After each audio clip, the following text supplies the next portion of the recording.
This is the Between Ghosts of El Paso Part 1. I want to have all of us introduce ourselves first, and so when I call on you, please say your name, your pronouns, and anything else you would like for us to know about you. I will start. My name is Jason. I am one of the co-creators of this game, and I am the creator of the game that it's derived from, The Between. And that's me. Let's go to David.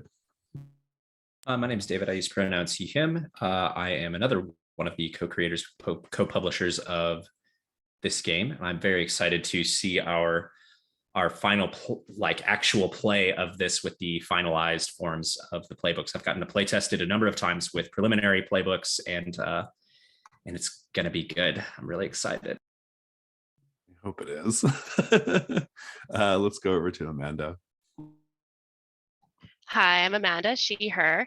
I've gotten to play a playtest of El Paso as well with David and Rob, and I'm really excited to see what kind of changes have been made, and I'm really excited to play this. You may see me around the TTRPG world trying to get into every game I possibly can, and that's basically all I do. Lovely, thank you so much. Let's go to Ben. Hi, I'm Ben, he, him pronouns. This is my first time playing El Paso. I'm quite familiar with The Between, though, and I build character keepers, including the character keeper for this, which is in progress. Fantastic, thank you. And finally, Rob. Hi, I'm Rob, he, him. I'm regular player of The Between in one of Jason's games, and I've played one playtest of El Paso before, so I'm excited to see the development that's happened since that last time I got the chance to play it. Fantastic, thank you. Now, if you're watching this video, I'm going to tell you that, like all of our games, we have a sort of scripted session 1, and that is the case as well for Ghosts of El Paso. And so I'm going to be kind of working through that script in order to introduce the game, not only to the players, but to you people watching the video. Now, I will also say that the game is currently available as a one-shot preview in the Gauntlet Patreon feed that comes with one threat, which is a scenario in the game, and all the playbooks, and some basic introduction materials in order to start playing. You still have to have a copy of The Between to play because it uses the rules of The Between. And then later this month or early in August, we will be releasing the full campaign for Ghosts of El Paso. So you'll have that to look forward to. Now, let's talk about our little stuff here. We got a lot of steps we don't have to do because they assume that you're in person. But we'll start with CATS. So CATS is an acronym that stands for Concept, Aim, Tone, and Subject Matter. The purpose of CATS is to establish some basic expectations for what this game is about and what we're going to be doing during this first session. So the concept, The Between Ghosts of El Paso is a tabletop role-playing game about a group of ghost hunters, the Vigilance Committee, in the township of El Paso, Texas, in the late 19th century, after the war, but before the first railroad came through. The Vigilance Committee is dealing with the effects of the Wounded Night, a seasonal phenomenon in El Paso that takes place in the fall every 6 years, during which time the veil between the land of the living and the land of the dead is thinned. The hunters learn about various ghostly threats around El Paso and conduct investigations in order to neutralize those ghostly threats. Over time, they become aware of the plans of a criminal mastermind who is pulling the strings behind the scenes, which should sound very familiar to folks who play The Between. The hunters will eventually be forced to confront this mastermind in order to save the community. The Between Ghosts of El Paso is inspired by Western films and TV shows like Deadwood, The Ballad of Buster Scruggs, The Quick and the Dead, and Unforgiven. It also takes inspiration from Texas folklore and urban legends, as well as the music of Johnny Cash and other artists. The game's mechanics are based on Apocalypse World, Brindlewood Bay, and The Between. You don't need to know anything about those games before we play, but I know you all do. So you're locked and loaded and ready to go. Our aim. The aim of the characters in the story is to keep El Paso safe by investigating ghostly threats and learning how to stop them. Our aim as players is to learn more about these characters' mysterious pasts, as well as to paint a vivid picture of our version of El Paso and its surroundings, a responsibility we all share.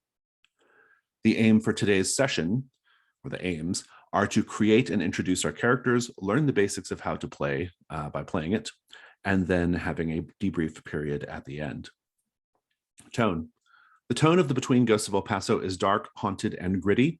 A little bit of levity or humor from time to time is okay, but we will always strive to return to that dark, brooding place the characters exist in. This is not in the script, I must say. I would really, really love it if we did not do corny Western accents during this. That would make me personally very happy.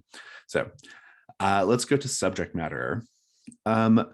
Murder, body horror, mind, body control, alcoholism, addiction, war-related trauma, threats to animals and children, foul language, and defiling graves and corpses, our favorite in the Between series, are all things that can come up in this game. We'll talk about safety tools in a moment, but where is the continuation of the script? Sorry, but in the interest of setting expectations right now, you should know that this game deals with dark and intense subject matter. So safety tools. No game is more important than the people playing it. We're going to paint a dark, unsettling portrait of El Paso, but we're going to do it in a way that respects everyone's boundaries of safety and consent. In order to do that, we'll be using 3 safety tools: the open door policy, the X card, and lines and veils. Now, this is not how the script goes because the script assumes face-to-face play. But for us here on the call, the open door policy is you can just leave if you want to. You don't have to explain yourself. The X card in this context, you can say X card out loud, or you can type it in the chat and we will stop. And I may ask what content is being X'd out, but I won't ask why. And then we'll make the change as we need to. And then lines and veils will be handled on the character keeper. Lines are things that we prefer or we are not going to have in the game at all. And then veils are things that we prefer to keep behind a veil, meaning we're okay with it in the story, but we just don't want to role play it. I will say my lines and veils as an example now, and then the rest of you can just mark the character keeper whenever you have a minute. My line is going to be sexual violence. We're not going to have that. And then my veil is going to be torture. I'm okay with torture being in the story. I prefer not to role play the torture. So now we do character creation. Before we begin character creation, I want to share a few more details about the setting, and these are important details. The first thing you need to understand is the backdrop of this game.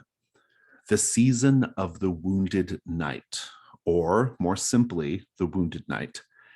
The Wounded Knight happens every 6 years in El Paso and lasts from the late part of summer to the early part of winter, and is so named because each night during this period, the moon is blood red, like a bullet hole in the starry sky.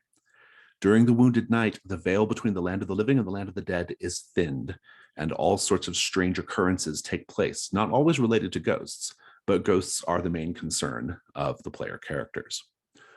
Now, these characters, the hunters, are the Vigilance Committee of El Paso. They have their own motivations and their own mysterious pasts, but they share the common goal of defending El Paso from the strange events that result from the Wounded Knight. They are a semi-official organization, sometimes operating outside official channels and sometimes within them. Importantly, the Vigilance Committee was formed because everyone in El Paso remembers the last season of the Wounded Knight 6 years ago and wants to avoid the terrible things that happened then. By the time we join these characters, they have already been working together for a time. We don't dwell on how they came to join the committee. Another thing to know is that these characters are to remain mysterious. We should avoid talking about their pasts, both in and out of character, unless we are prompted to do so by the game's rules. The reason we do that is because we want to learn about these characters as we play. It's a little bit like watching a good TV show. We don't learn everything about the characters at once. The information is given to us in pieces at dramatically impactful moments in the story, often through flashbacks. Now, with that said, a quick summary of each of the playbooks so you can decide which one is most interesting to you. We have 6, I believe, playbooks. Let me check. 1, 2, 3, 4, 5. Are only 5 listed here in the thing? Oh no, I'm looking at it. Says 2-page spread. Sorry, I'm not used to a 2-page spread. I need to just change that. It's going to have with me the whole day. There we go. Okay. So we have 6 playbooks. They are the Marshal, the Bootstrapper, the Lost, the Charlatan, the Inevitable, and the Kid. The Marshal is the local peacekeeper. The Bootstrapper is a ruthless saloon owner and entrepreneur. The Lost is a religious leader who has lost their way. The charlatan is a con artist traveling from town to town in their wagon, prying money from the dirt-stained hands of the local yokels. The inevitable is literal death. And the kid is a myth in the making. Now, there's more in the introduction about them, but we'll discuss those as players when we're making characters off the call. But just as a little sample for folks watching the video, we're going to make characters now. So people watching the video, we'll be back in a couple seconds. But because of the amazingness of technology, it will be longer for us. Just a couple seconds for you.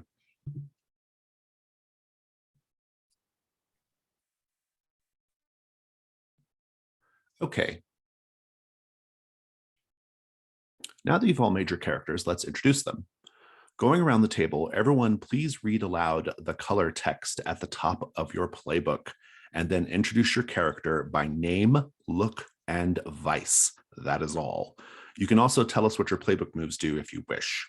I'll remind you that you should avoid sharing any details about your character's backstory at this time. Now,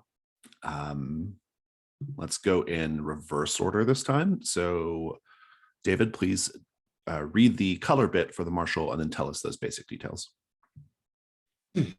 So the bit that begins, you've always had that bit. Okay.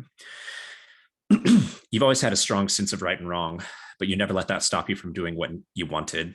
But then someone got hurt, more than hurt, and the law came after you. You ran. When you made it here to El Paso, your loved one, the marshal of the town, hid you rather than turning you over to the authorities. You made a better life for yourself, and things were going well until 6 years ago when the Wounded Knight took the marshal from you. You don't know why the people of El Paso turned to you, why they asked you to be the new marshal. Maybe it's because they saw how you changed, something radiating from inside you, or maybe you were just who was at hand. In any case, you're the law now, and you have been these last 6 years. And now it's time again for the Wounded Knight and the Vigilance Committee. You'll do your best to prevent anyone dying, but if someone must, you hope it might be you this time. Okay, great. And now name, look, and vice. So the marshal will be Wyatt Walker, and he has a shoulder holster, well-oiled mustache, light scars across his jawline, and his vice is whittling. Fantastic, thank you. Let's go over to the inevitable, who is being played by Ben. Do you want me to do dwellings or to do dwellings later? That is next step. We go through all this first, and then we go back. Ben, read the color bit. Right. So the inevitable, the pale rider, the grim reaper, death. You are the physical manifestation of the only certainty in this world. You know who and what you are, but you do not know why you're here in this weak mortal form. Your host, a body you must protect at all costs. The seals on the scroll have not been broken. You are not here for your final true purpose, and yet here you stand. You wonder what other beings lurk on this earth that do not lurk on this earth that do not belong. You must send them back and get back yourself. This town, with its sinister glow visible only to you, is the work of something truly evil, perhaps even the devil himself. But why here? Why now? Perhaps this Vigilance Committee, this group of hunters your host was a part of, can help. In any case, you are, and you are in El Paso. So my inevitable goes by his last name, Slade. He uses he, him, they, them, or no pronouns. He's pretty easygoing on that front. He wears a worn brown cattleman, has one silver heirloom ring, and nearly ruined boots, and his vice is chess. He has the permanent condition Death Touched, which is linked to the Death Incarnate move that can never be cleared. Any side character that makes contact with my bare skin will die right now or later that day, unless I actively try to prevent their death, and by making a day or night move at disadvantage. If I mean for them to die, Jason can declare that they are protected by the Wounded Knight and shall instead live. And if they do, the side character's survival becomes a clue or a mastermind clue. And I'm also taking Death's Gloaming Gaze. I can see perfectly in pitch blackness, and my composure and vitality scores are increased by 1 during the night phase. And I can pass that on to another hunter if I reveal my true nature to them. Fantastic, thank you so much. Let's go to the Lost, Amanda. The Lost, I'm playing Sister Mary Erstwhile. And the description for her is, you were a true believer once. You were called to help the wounded during the war between the states. But the horrors of that war shook your faith, left you with questions and doubts. You came out west, but you're just going through the motions of being a religious leader. Every day you feel the sting of your own hypocrisy, like you're an imposter. And every day you dull the pain.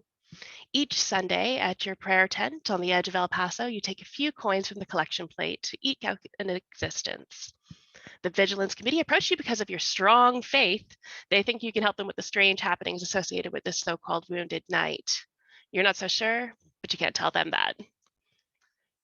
Sister Mary Erstwhile she's got white hair but a young face. She's one of those people that you can't really tell from looking at her how old she is. She could be like a fairly rough looking early 30s or a really good looking like early 50s. Sort of nondescript in terms of age. She carries around a lead cast rosary, and it usually hangs around her neck. She doesn't walk around wearing, like a habit or anything, just regular clothes, but that's the one thing she's always wearing. Her vice is wrath for petty slights, because I think we've all been there when you get slighted and you freak out. So it's going to be a lot of fun, hopefully. You can take the girl out of Miss Blakely, but not the Miss Blakely out of the girl. There's unfortunately a very trend in the types of characters I play, and I'm not sure what that says about me, and I'm not going to speculate. Are we going to the Dawn questions? No, you can tell us about your moves if you want, but otherwise we're good. The moves that the Lost starts with are the Fallen, which is, if I am faithless. If you would be struck dead and you were not pious, you can instead narrate a scene where you are miraculously saved and then take the condition pious. Pious can only be cleared with the move but not forgotten. And the move but not forgotten is, you do not have access to your vice if you are pious, and roles associated with any sinful act you engage in are taken at disadvantage. Whenever you perform a charitable act, mark the box below, and there are 7 boxes. When all the boxes are filled, unmark them and clear pious. Yeah. I also took confession. Confession is, all people have a need to confess their sins, whether to a priest or a glass of whiskey. Either way, you were there to hear it. First time you meet a side character, you may ask the keeper what they said in their last confession. The keeper will answer, or they may ask you or another player to say. I want to point out, because I think this is really interesting from a design standpoint, the way this like fallen but not forgotten gameplay loop goes. It's essentially like God saves you, and then you renew your faith in God, essentially, until you essentially like once you're done doing enough charitable acts, you just backslide to being like to being a problem again until God saves you again, right? So it's a constant like tug of war, which I think is really great. Okay, fabulous. Thank you so much. Let's go to Rob and the kid. The kid is Travis Walker, the younger brother of Wyatt Walker, the marshal. He has a self-applied nickname, the Sidewinder, that I don't think many other people actually use. He wears a hand-me-down faded cavalry cap, unclear from which side of the war between the states it came from. It's so faded. Rattlesnake boots, which he affects because of this nickname. He's trying to get to stick, and he is shorter than average. His vice is reading dime novels, which is where he gets his ideas about the kind of person he'd like to be. He starts with 3 moves, those blasted guns. So he has 2, a black and a silver revolver. That rotten kid, which is tying him to another character as a sibling, and a cursed mission, which means he will engage in gunfights to, make his name and keep his legend or build his legend. Well, actually, if you'll read that initial introductory bit, it explains where that came from. Yeah. You have been in your older sibling's shadow for as long as you can remember. You wonder if you're even a character in the story of their life, but that started to change 6 years ago during a wounded night. A woman dressed all in gold gave you a pair of exquisite shooting irons, a hand faster than any mortal alive, and a terrible mission. These three things will surely help you rise above your older sibling. You bide your time until that day comes. For now, your sibling is on the Vigilance Committee, and so are you. And we should point out here that your sibling is the Marshal Wyatt Walker. So yeah, you have these two guns that were given to you by a mysterious woman. And basically she's going to put people in your path to be killed or to have duels with, right? And so that's sort of the basic start out of the story there with them. Now that we've done all that, we're going to go back around again, and everyone is going to read aloud and answer their dwelling questions. After you do so, the rest of you are going to name one object or piece of equipment we think the hunter would have in their dwelling based on what we know about them so far. You can veto any idea you don't like or ask for a revision. You'll write down each item in the personal quarters section of your playbook. The dwelling questions are near the bottom of the playbook. It's right next to the personal quarters section where it needs to be. And so based off everything we know about these characters so far and the answers to the dwelling questions, which the player is going to answer, the rest of us will come up with personal quarters items. We do this dwelling thing in Ghosts of El Paso because unlike in regular The Between, where they all live in one place in Hargrave House, these characters have their own homes in El Paso. They don't all live in one place. So this just helps us define their personal space a little bit more and their home a little bit more. So let's go back over to the Marshal, and Wyatt, go ahead and read your dwelling stuff. You live in the old Marshal's residence. What did you change or remove from this place because it reminded you too strongly of the old Marshal? Why do you now regret that choice? Additionally, add the old Marshal's Yeah, I already did that. Okay. So the old Marshal's residence, I believe it is like a house, some distance from the jail. And the thing that I changed about it, because it reminded me too much of the old Marshal, is all of the furniture. I got rid of all of the furniture. And I regret that now because I haven't been able to find very good replacement furniture. So the place is almost empty. Yeah. Awesome. And you have the Lamette revolver in your personal quarters as well. But it's marked, and that's a curious thing, which we'll explore later. Okay, so everybody else, what do we think is in the Marshal's home?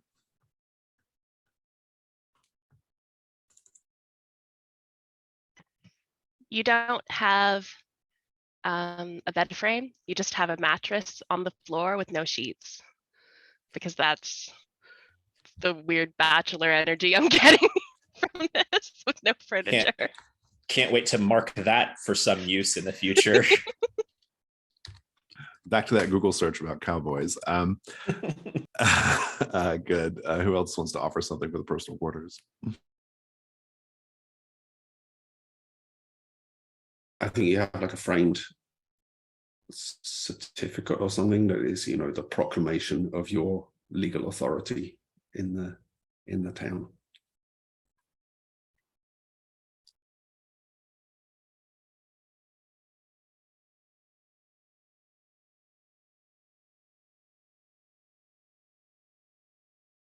I think you have a copy of the financial records kept by the old Marshal. Like of the town. Of the town financial records. Oh, wow, that's interesting. Fantastic, thank you. Let's go over to the inevitable read your dwelling questions, Slade. I find myself in the host's house. What gives away their last name? How do you know what they do for a living? And what do I find that dismays me? I think I found the host's old family Bible with the Slade family tree, but no clue what branch I'm on. And it's a ranch, so I presume he was a rancher. And what dismays me is that he wasn't a good rancher, and a lot of the horses are in very bad shape, possibly dying. And that's probably not getting any better if you go touch the horses either. So don't pet them. Don't pet the horses. Yeah, who wants to say what might be in Slade's host's home? I think there's a photograph of a woman, but it's unclear whether the exposure of the photograph is such, or if it's something that's been done to it afterward, but her face is kind of just not there. It's just like a blank space where her face ought to be. A tear-stained diary. A saddle in disrepair, so the leather's all cracked and it's not very useful. Fantastic, thank you. Let's go to Sister Mary Erstwhile. Sister Mary Erstwhile's dwelling description is someone with more faith than you currently houses you as their form of offering to the church. How do they make you feel like an imposter in small ways every day? Why do you suspect they get a small measure of pleasure from making you feel like an imposter? I think I probably rent a room, or not rent because they're let me stay there, of the local doctor. We'll name him. Let's name him Dr. Gabriel Torres. Perfect.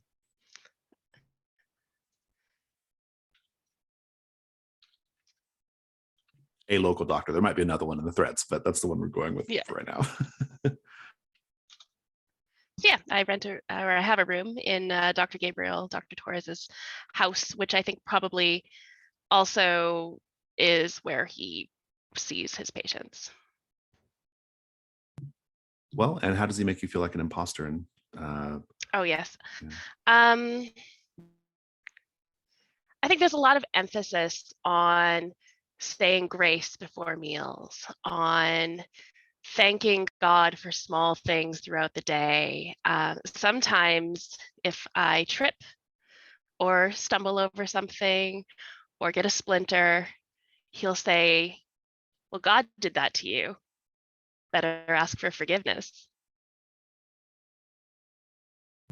I love it. It just irks me. Yeah. Well, what do we suppose is in this room rented by Dr. Torres to Sister Mary Erstwhile? A clay jug full of rye whiskey, tucked under the bed.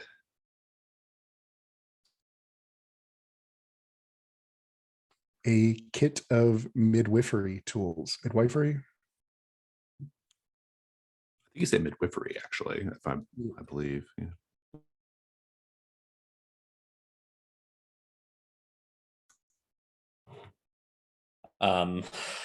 An officer's revolver from the war.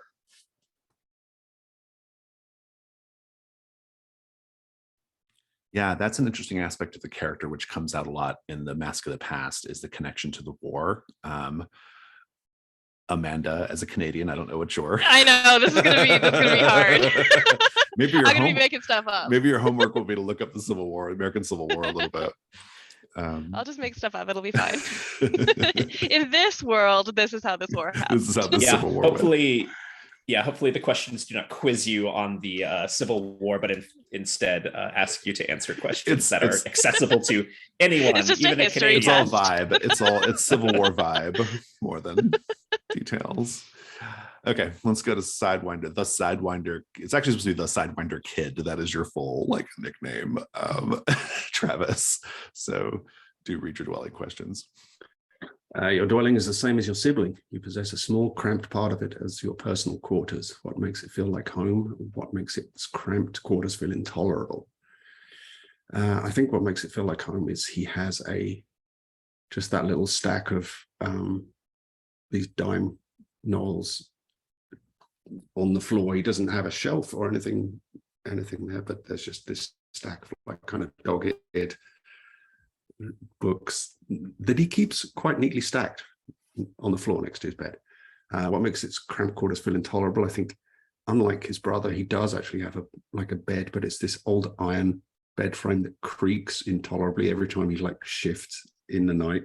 And because the room he's in is so small, this bed almost takes up the entire room. So it's you kind of have to pick your way around it, and it's just ridiculous. The room needs to be bigger or the bed needs to be smaller. Yeah, I like the idea that it was the old Marshall's bed and it was so heavy that I didn't actually pitch it. I just shifted it into that tiny little room. And now you use it. But out of sight, out of mind. Things you might have in your dwelling. Well, go ahead and add the stack of dime stories.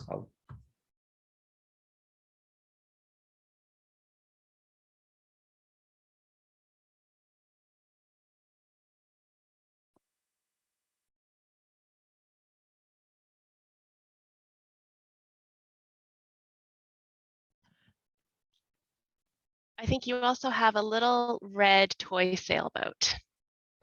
Hmm. You know, for all the lakes and oceans around El Paso.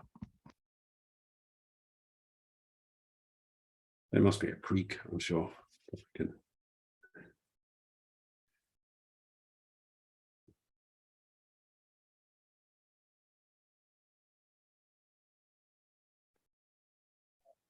A small toolbox for woodworking.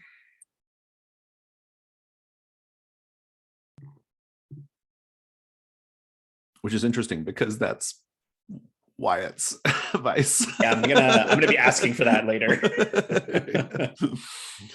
Good. Okay. Fabulous. Let's keep going with our little scripted portion here. Now that we've done personal quarters. Now we take a break. So now that we've met all the characters, we're ready to play. Let's take a 10-minute break. I will introduce the first threat when we return. And if you haven't done so already, please go ahead and fill out lines and veils. So let's take 10 and we'll come back and begin play.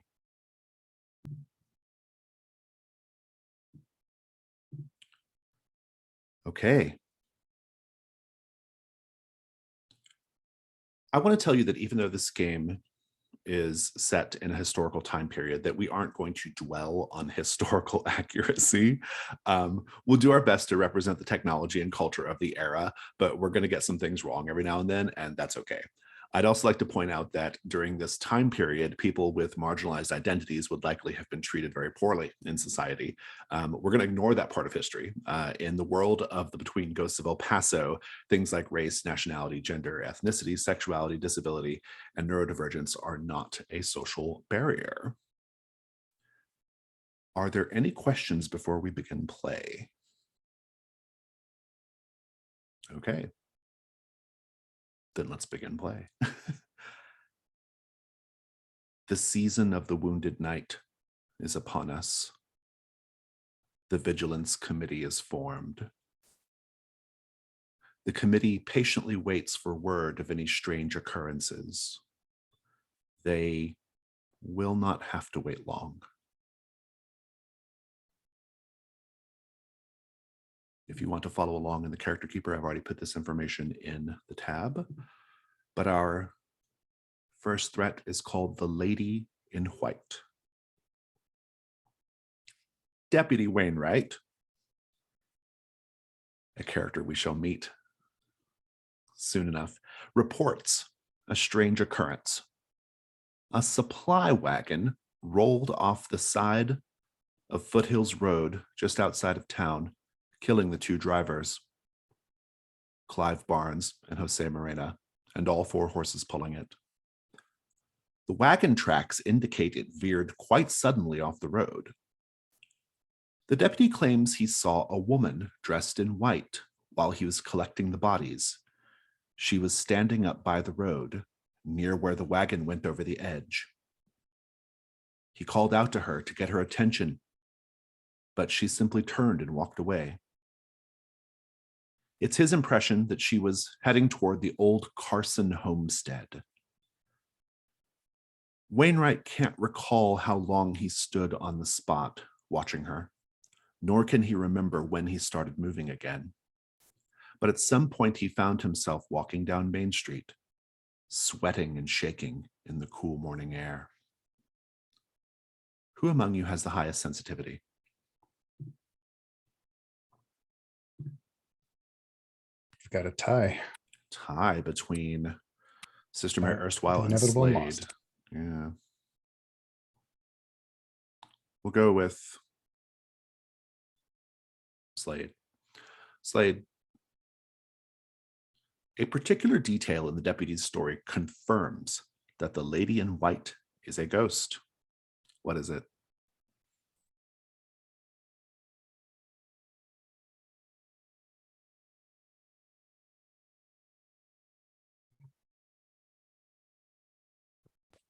I've seen her, and she glows with the same strange ambience that the whole town does. Oh, interesting. Good, good. You have a ghost on your hands. Now, the way this game works is the gameplay is divided into phases, and we start with the day phase. And the first thing we do in the day phase is I present the threat, and that's what we've just done. And now regular scenes commence. This is going to be a slightly shorter day phase than we would normally do because I'm trying to get the whole cycle done today. And we don't have as much time because of the character creation. But normally, this is about 2/3 of the session you would play out as the day phase. I'm going to go around the table and ask what everyone is interested in doing. And I'll give you some options. You know where the lady in white was supposedly seen. You know where the wagon wreckage happened. You know that according to Deputy Wainwright's story, she was seen walking toward an old homestead, the Carson homestead. And there's also maybe the more subtle detail that the wagon was almost certainly transporting goods to businesses here in town, which may be relevant or not. Your job in the game is to gather clues. And then you're going to use those clues to eventually answer the question. Now, some threats have more than one question, but this one just has one question. And the question is, how can we get the lady in white to pass on to the next world? It has a complexity 6, meaning you have to collect, or meaning basically whenever you get ready to do the die roll, the 6 gets subtracted from the die roll, and then the number of clues you work into your theory gets added to it for your final bonus. So basically, the more clues, the better. And if you answer the question successfully, how can we get her to move on? It gives you the opportunity to resolve the threat by performing a quieting ritual. So just merely answering the question isn't enough. You also then have to take some kind of action to make her go away, essentially, and stop terrorizing El Paso. But at the outset, your goal is to look for clues.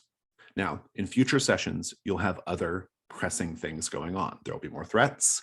You might have conditions that you need to clear by having intimate scenes with other characters in order to clear them. But at the outset, you're all fresh and able to do investigation. And we're going to go around the table. I'm going to ask what everyone's interested in doing. I'm very flexible here, so whatever ideas you have, I'm very open to. And if you all want to pair up, if you do things together, you can do that as well. But I'm going to start with Sister Mary Erstwhile. The Vigilance Committee has been given this information, I think just for ease sake, because Deputy Wainwright reported it. I'm going to say that you were all given this information at the Marshal station, essentially, right? And so, Sister Mary Erstwhile, what would you want to do today? Well, being of the town's religious clergy, I suppose, I'm going to go look in on the bodies and make sure that there's any last rites. I mean, you can't really do last rites on a dead body, but that kind of thing. Very good. You can do that for sure. Wyatt, you're the marshal. You are directly responsible for the safety of the town. What are you going to do? So we'll figure this thing out. But right now, I need Travis to help me with a task. I need him to help me haul a mattress from our house to the jail because I'm done with it and I'm going to put it in this old cell. But actually, and then I'm going to tell him to get lost. But once I do that, I'm actually going to try and talk to Del Sol, who always seems to turn around when everybody else is away. This is one of your moves, right? Mm-hmm. Interesting. We'll check on that in a minute. Travis, after you're done doing busy work for your brother, what are you going to do?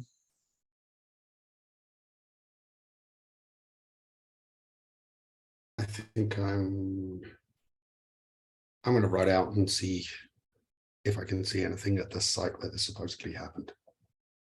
Sounds Down the good. Trail. And Slade, or at least the person called Slade in this town who is engaged in this interesting work being done by these locals. What are you going to do? I do have a quick question. I know my host has been part of the Vigilance Committee for a time. Have I known these people? You mean like the other committee members? Yes, as who I am now. You can decide that. You can't talk about the past, and they can't talk about their past. So within those restrictions, you can sort it out however you wish. They think you're Slade initially, and Right. that you are part of the Vigilance Committee. So perhaps being a rancher, maybe Travis would think he would be handy at the scene of the crime with the horses and whatnot. yeah, sounds good. You might even have some familiarity with the Carsons, right? Since they're homesteaders and they had a farm and stuff as well. So good. So now that we've all kind of said what we want to do, it's now my job to sort of frame up some scenes that will kind of put you where you want to be. And I think we're going to start with Sister Mary Erstwhile. And Deputy Wainwright will take you to where the bodies are being held, which I think is just like in a kind of like a lean-to by the deputies or by the sheriff's or marshal's office. So like you don't have to go that far. And poor Deputy Wainwright, he's very excitable, he's very earnest. He's actually older than he looks or acts. And he has a brother named Jonathan, and people are always confusing the two of them. And he gets a little annoyed by that. But as you're like kind of going in there, he's like, "Oh, Sister Mary, that was some kind of accident. I've never seen a body mangled like that. I don't mind telling you this, but I don't think I can ever ride in a wagon again. Look, my hands are still shaking." Oh, Deputy, it's truly a horrifying accident that you've described to me. I don't blame you one bit for being terrified. I thank God that you are still with us. Do you think there was a chance that I could have been killed too? You know, with what's going on out there, anyone can at any moment. Oh, I tell Which is you, why this it's so important to remember to confess on Sundays, because you never know when it's your turn to go. He's like, right. Well, I just think all of this Wounded Knight business is well, it's just got everybody in a state, you know. I mean, a moon up in the sky, blood red, like a bullet hole. Just gives you the heebie-jeebies. And now this, I don't know how much longer I can take it. All things are possible when you have faith. Very good. You see the bodies of, what were their names? Clive and Jose. They are indeed, they're quite mangled up. It looks like the cart kind of flipped and crushed them. You can see like crushing, twisted kind of limbs. Interestingly, Jose has almost like a placid look on his face in death. But what do you do? I would like to ask you what last confession Deputy Wainwright had. Oh, that's very good. I'm going to throw it over to Ben. Ben, you get to say what Deputy Wainwright confessed.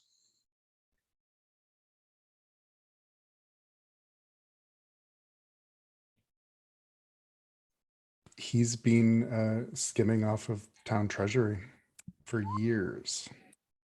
How'd this confession happen? Was he just like did he directly confess to you, or was it did you overhear it?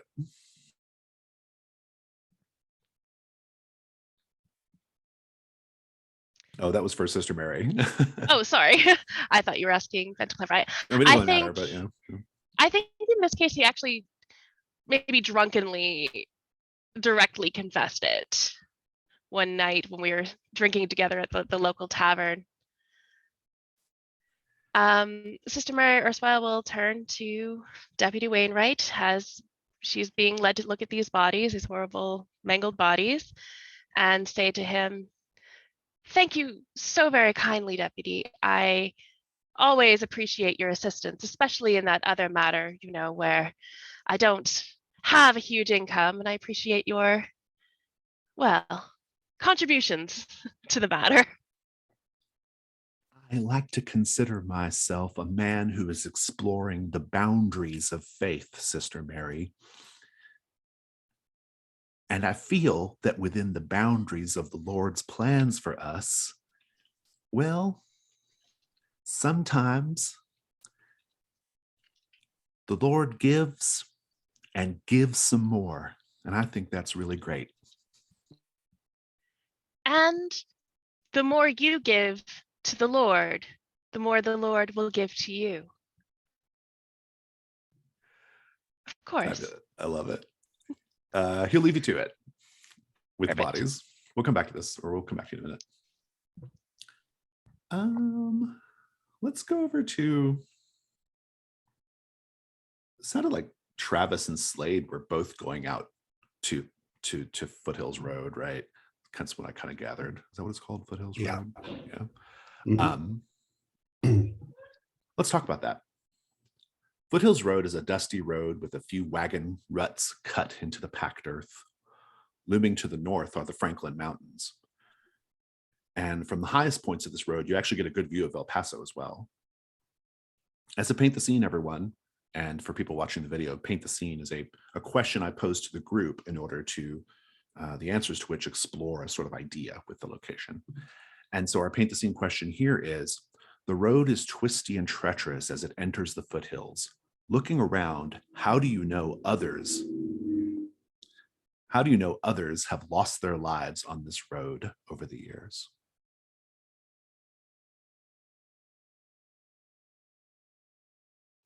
There's along the path, there's a section that you can tell has crumbled suddenly away.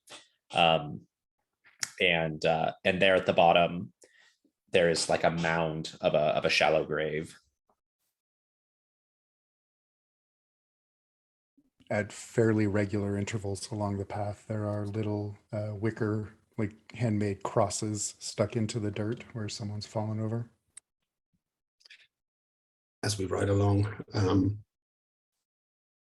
we are observed by a vulture sitting on a fence post, and almost as if it's waiting for us to drop in the road.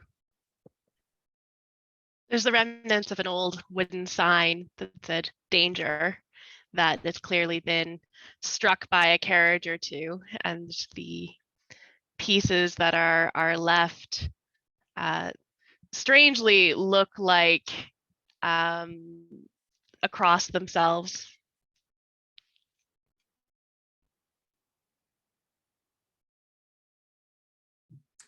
Slade, at this point in the story, have you discovered that touching living things causes them to die? Yes. Do you take horses out to Foothills Road? Yes, with gloves. So you take the precaution of gloves. Good, interesting. Just because I think it would be a fun scene. Travis, the so-called Sidewinder kid, though done nothing to earn that distinction yet. I imagine a sort of self-granted title. It's a pretty hot day for gloves.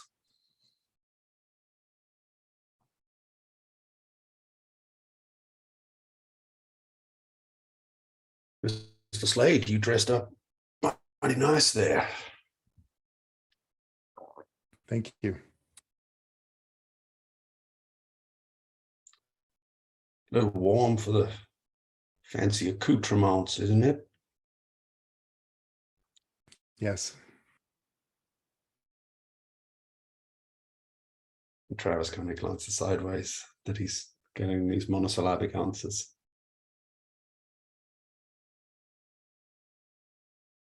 Well, I see you're not much one for talking. Am I usually? I can't say as I know, Mr. Slade. I was just trying to be friendly is all. I appreciate that.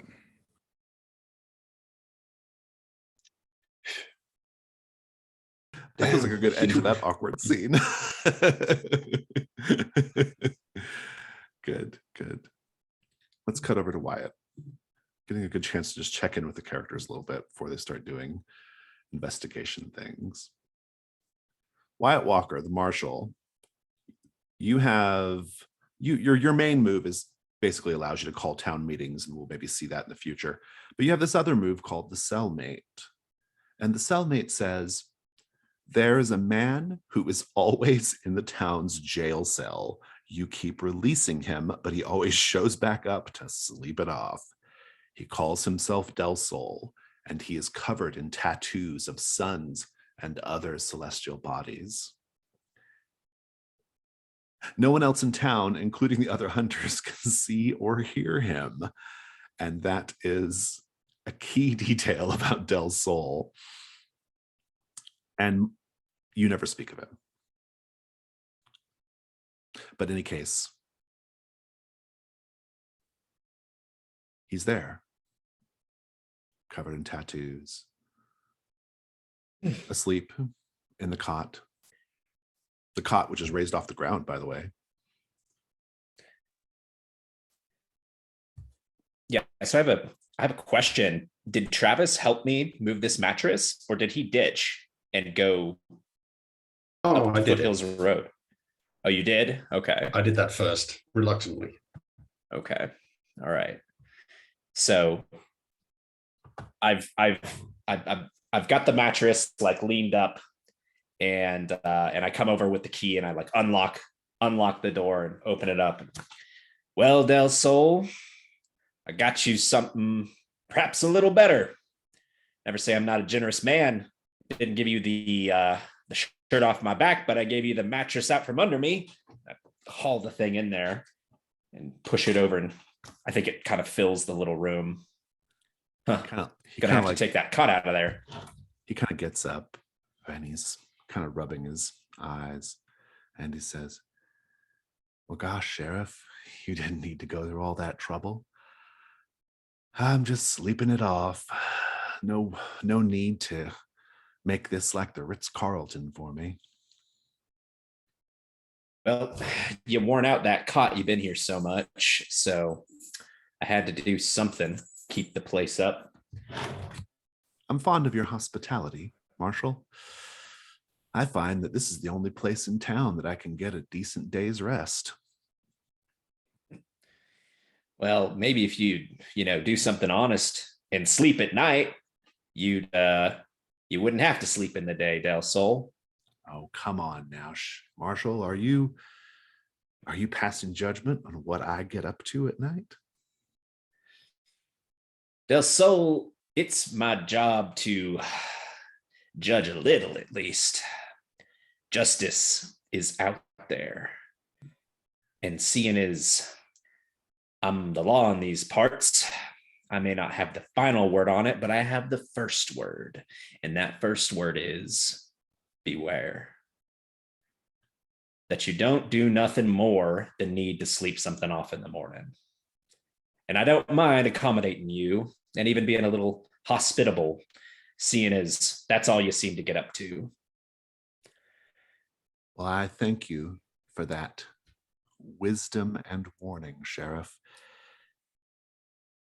Speaking of strange things in the night, don't suppose you heard when the deputy came in and he was rambling and running his mouth about the business that went on? Let's go ahead and do the information move. So the information move is one of the key moves in the game. It's probably the move that gets rolled the most often. And it says, when you search for a clue, conduct research, or otherwise gather information, which is what you're doing now, describe how you're doing so, and roll with an appropriate ability. I can't recall if this move has you roll with, you have to do sensitivity. This one it is has its own prescriptive. move too. It's prescriptive. It has its own yeah. move. Okay, well, so yeah, this has its own move. Never mind that. So whenever you consult Del Sol, roll with sensitivity. Okay. I would like to mark off my mattress to roll an extra die. Very good. Yeah. So that's advantage. So by using a personal quarters item, you get advantage on the die roll, which means instead of rolling 2d6 and adding your modifier, you get to roll 3d6, keep the two best, and then add your modifier. Let's see what we do. We have 9. The move says, on a 7 to 9, you gain 1 clue, and he will reveal it in a way that reflects his current disposition, which is a special thing about the move. But we'll come back to that. I'm going to check in with Sister Mary Erstwhile. Meanwhile, Erstwhile, you are there with the bodies, and Deputy Wainwright has left. Anything else you want to do with these bodies? I'm going to like to give them a proper inspection, check the pockets, that sort of thing. I like it. Go ahead and do the information move, which I read earlier, mistakenly, with reason, please. We're using reason because reason is sort of the kind of like just basic intelligence or intuition ability. That's a 7. A 7. Now, according to the move, it says on a 7 to, or on a hit, which is a 7 up, you find a clue. I'll tell you what it is. On a 7 to 9, though, there's a complication, either with the clue itself or a complication you encounter while searching. I'll tell you what the complication is, and we'll come back to that in a moment. I want to check in with Slade and Travis now. So Slade and Travis, you have arrived at Foothills Road, which we just talked about. And you can see the wagon wreckage. And in fact, you actually see a group of people down by the wagon wreckage. You'll recognize one of the people as, let's see, B. Tessa Schuster. And Ms. Schuster is co-owner of the general store of El Paso. She's almost certainly down there collecting goods that were meant to be delivered to their store. She also has a bunch of kids with her. The kids are like running around gathering up stuff from the wreckage, and she seems to be like barking orders at them. She probably paid them a little bit of money or something to come down and help her collect all this stuff. I'll also tell you that up the road a ways, you'll see the Carson homestead, which figures into Deputy Wainwright's story, because that's allegedly where the lady in white walked off to. This is all within like 1/8 of a mile of each other. So, Slade, what do you do?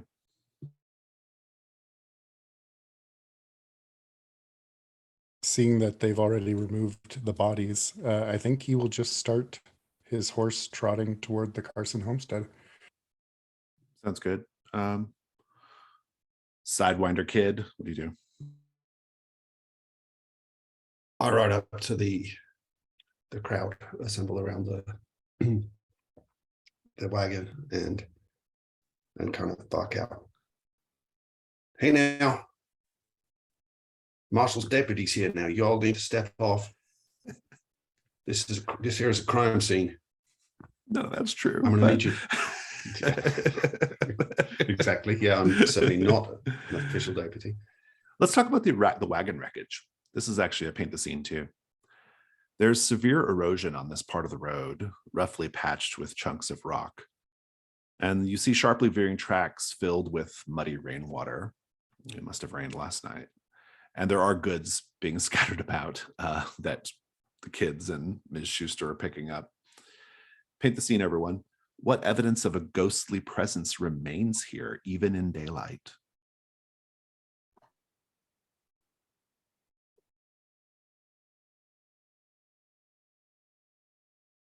You have goosebumps, even though you have no business having goosebumps in the heat. Yeah, I was going to say something a little similar, that there's, there are some scrubby plants, but some of them on the path from the road to the homestead look as though they've kind of had taken some cold damage, but they're frozen. As the wind blows the dust and sand around, the breeze makes it look like there's little shapes and specters in the sand. I think the shadows in the area are a little deeper than they should be, a little darker. Nice. Good. Thank you, everyone. Ms. Schuster looks up. She has a small build. She's currently dressed in sort of like working overalls. You will know, Travis, that she gets real mean if you use her real name, which is Bertha. Don't use her real name. And she kind of looks up at you. And she's like, Travis Walker, don't tell me you're putting on airs pretending to be a deputy. Just because you're the marshal's brother doesn't give you any force of law. Where's your badge? You know good and well that I'm the marshal's brother and I'm here on his business. So you need to step off of that there wagon and let me get to investigating. She's like, oh, come off it, Travis. Look, I'm paying these kids their choice of penny candy back at the store. If they help me gather up all these goods, I can do you one better than penny candy if you want to pitch in and help out. We got a lot of stuff to gather up here. Ma'am, I'm far too busy to be fetching and carrying for you. She just Now ignores I'm you. gonna say She again. totally ignores you and goes back to doing what she's doing.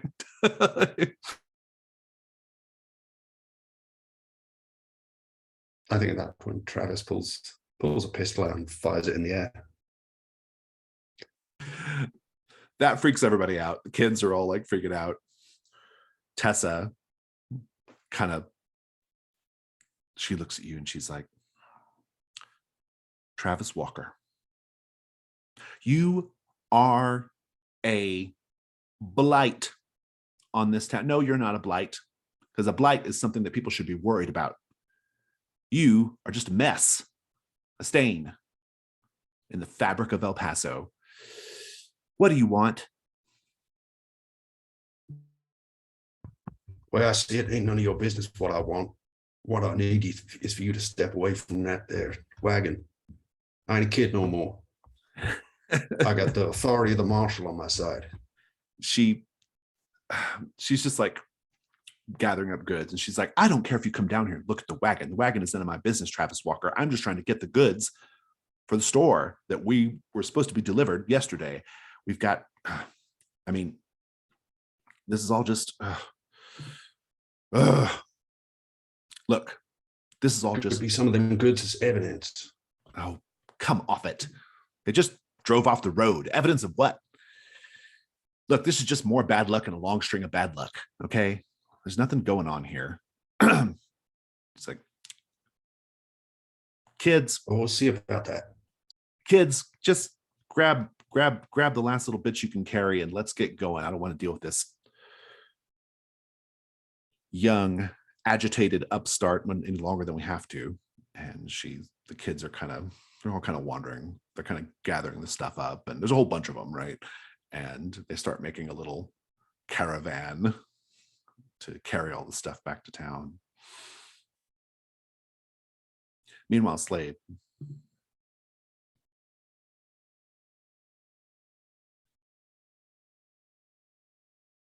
The Carson homestead is,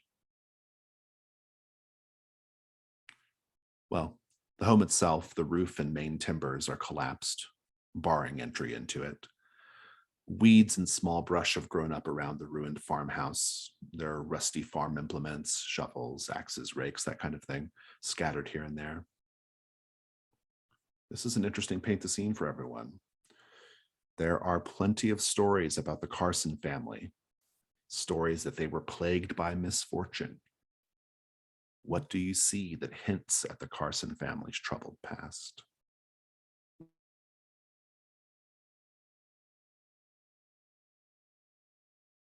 The family graveyard behind the ranch is quite extensive, and all of the graves are cheaply made.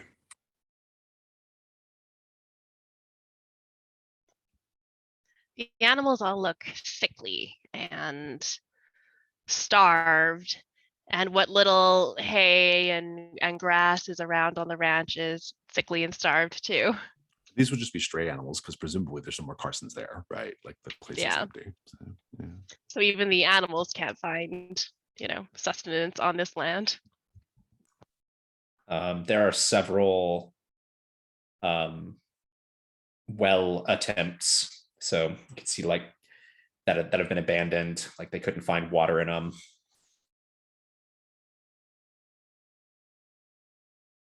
I think there's just a classic, cow skull on the ground. So what do, Slade, when you arrive at this welcoming little dirt patch? He'll get down off of his horse and hitch it to something that's still standing. And after examining the cow skull for a moment, he will begin looking for the lady in white. How do you do Perhaps, that? I think he may just have a bit of sensitivity to the dead, perhaps, and he is seeing if he can pick up any traces. That feels pretty good. Let's go ahead and do an information move with sensitivity.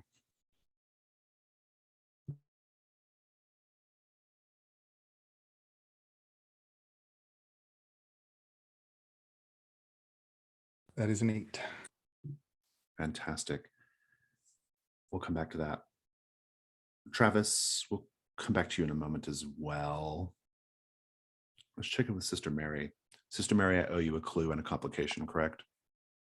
Yes.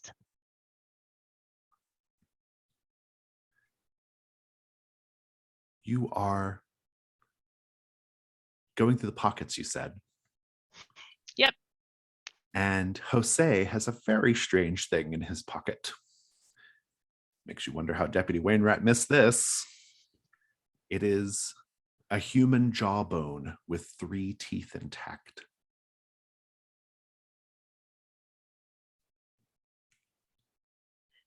Erstwhile pulls this out, and I think it takes her a moment to figure out what it is. She's seen animal bones around, but a person jawbone is very unusual. Is it like meaty, or is it picked clean? It is quite dry and picked clean, but I will say, as you touch it and handle it, you actually feel the distinct absence of the Lord. And this is the complication. I'm going to give you a condition, which is just going to be, you can call it an absence.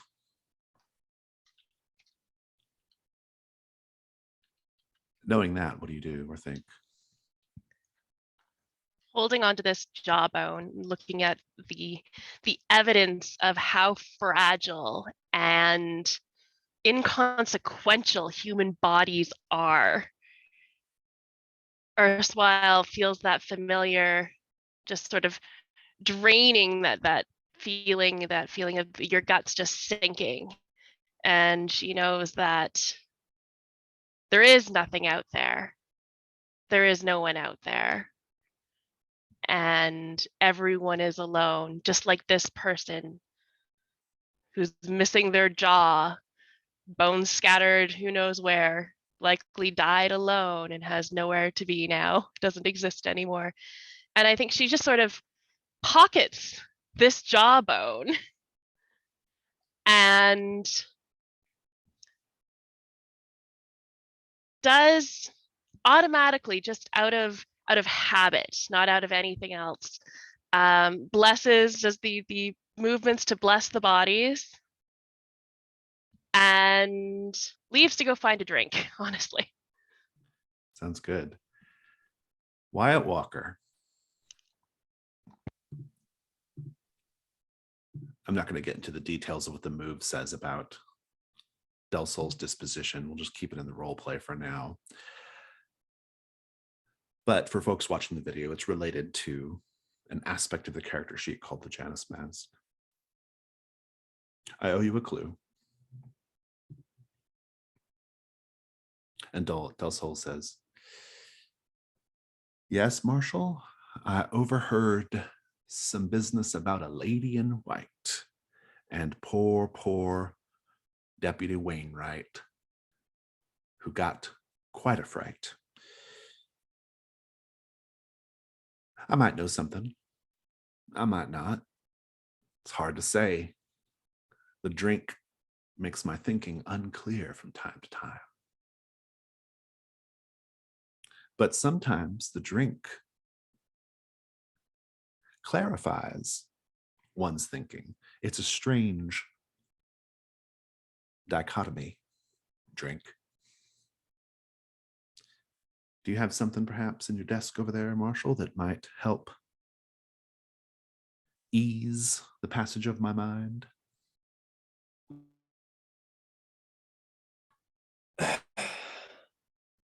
And I look out the window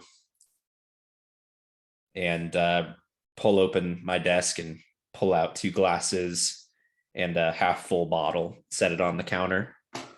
I don't drink except when there's company, it's evening time, or the wind's blowing. It looks like the wind's blowing. Come on, Del Sol, spring yourself. And I'll pour us 2 small glasses. He takes it, raises a toast. "Thank you kindly, Marshal. Now, as to the matter in hand, I may have met this lady in white myself recently in one of my completely harmless nighttime escapades. And she gave me something." And he goes into his pocket and pulls out a dented silver ring with a pearl inlay, or a pearl set in it. He says, "I don't know the significance of this, but she seemed very happy to part with it. Could be relevant." That it might be. Does he hand it over? He does. I'll like slide it into the desk and put the bottle back in and close it. Good. That's kind of good. That's good. You think I'm close enough to have heard the gunshot? I don't think so. No. Okay. Yeah. Mostly because Foothills Road is elevated from the town, I think. So. Meanwhile, Travis, you have used your methods to clear the area. Ms. Schuster leads the children away like a duck with her ducklings, bearing all of the various goods and things for the store. And the wreckage is there before you. What do you do? Yeah, I think Travis sits astride his horse, looking kind of approvingly as they move off, ignoring the fact that they're carrying some of the things that he told them not to. And then climbs down and starts to, have a route through the wreckage of the carriage, see if there's any evidence of. Well, I don't think he really knows exactly what he's looking for, but just feels like he should be investigating. Make an information move with reason, I guess.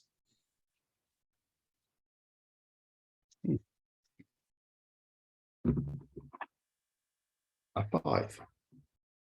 Reason not being Travis's strong suit. 5. Let me take a look at what dangers might be in play here.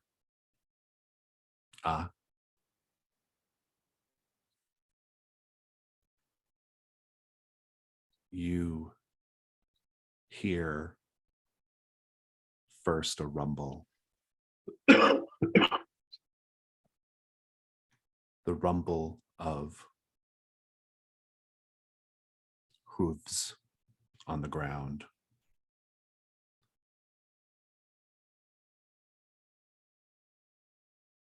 And then you see it.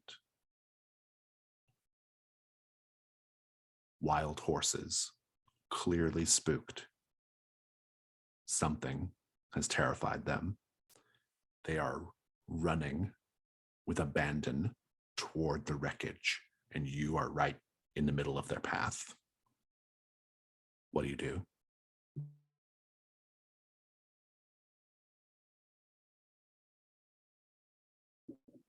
Travis gives a startled glance at this and just dives for the side of the road, dives off the road. Yeah, well, this is already off the road, but you can just dive like away from their path, I guess. Yeah. I love it. This is going to be the day move. And the way the day move works is this. When you do something risky, name what you're afraid will happen if you fail. I'm afraid that I will die an ignominious death trampled by wild horses before my legend had a chance to shine. Indeed. And now you roll with vitality because you are doing a physical action.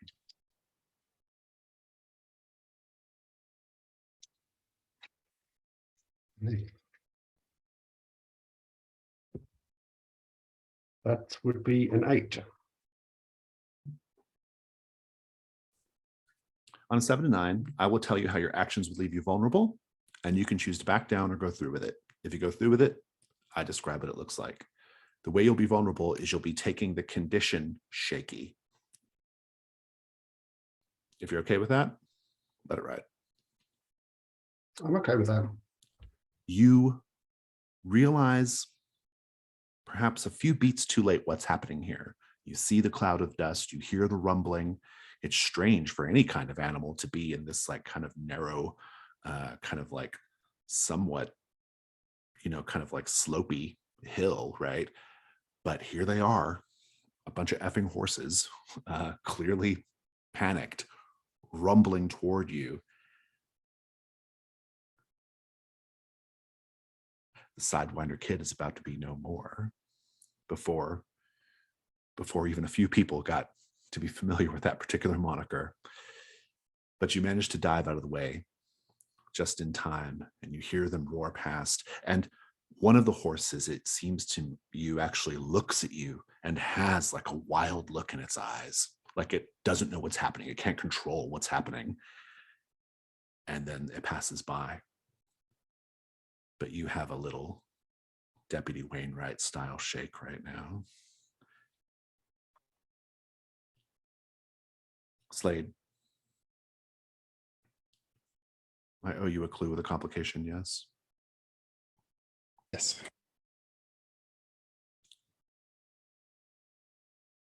The clue is this. You find an old wagon wheel, broken. Nothing unusual about that, especially in a place like this. But this wagon wheel has been broken with incredible violence. Like, you're not even sure like what kind of force could have snapped and crushed a wagon wheel in that way. That's your clue. The complication is not so much a complication as much as it's a lead. And that is, you hear someone in the barn. There's someone on this land, this presumably abandoned homestead. And it's something that you can perhaps follow up on in the night phase, because for now, the day phase comes to an end. Our next phase is called the dawn. No, that's not right. The dusk. The dusk is essentially a kind of housekeeping preparation phase for the night. If any characters have playbook moves or custom moves that fire off during the dusk phase, we would do them now. I don't think we do at this point, though. And then I pose a paint the scene question about the season of the Wounded Knight. Now, if you're familiar with the Between, this is the part where we talk about Hargrave House and all the weird shit about Hargrave House, right? But because we don't really have a location like that in El Paso, or in Ghost of El Paso, what we instead explore is, how does the Wounded Knight affect the land of El Paso? Because this is a once every 6 years strange supernatural phenomenon that affects the whole land and that people are generally aware of. This is not like secret information, right? And so I shall pose that question now, and it is this: the children of El Paso. In what ways are the children of El Paso, already more naturally sensitive to the supernatural realm, subtly affected by the Wounded Knight? Think on it. Whoever wants to answer first, go ahead.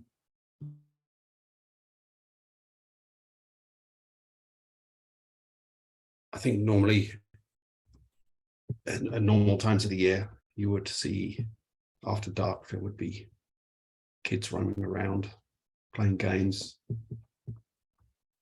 exploring abandoned buildings or, under construction buildings. But during the Wounded Knight, they're just gone. They're inside. They're they're out in the daytime as usual. And come the night, they're nowhere to be seen.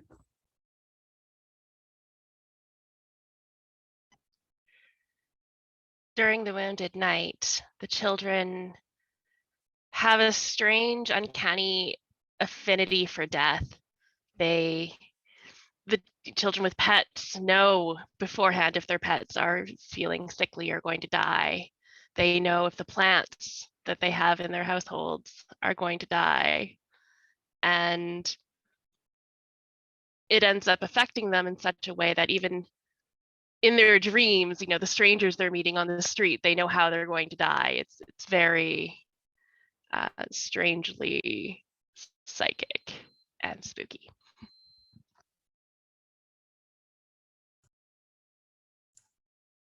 Similar or related, lots of children, or at least some children in a bunch, usually have some kind of fascination, fear, or like excitement about graveyards. Not a single kid in El Paso does. Every single one of them sees them as a very solemn place, and they're 100% serious anytime they're near a graveyard. On the Knights or Wounded Knight, the children's eyes have that eye shine that cats and dogs get, the tapetum. You can see them from afar. I love it. It's all great. Thank you. And now every hunter says what they're going to be doing, what they wish to do during the upcoming night phase. Doesn't mean it's going to happen, because the night belongs to me. The day belongs to you, but the night belongs to me. But I do want to hear what your thoughts are. I will tell you this. Travis, on your way back into town,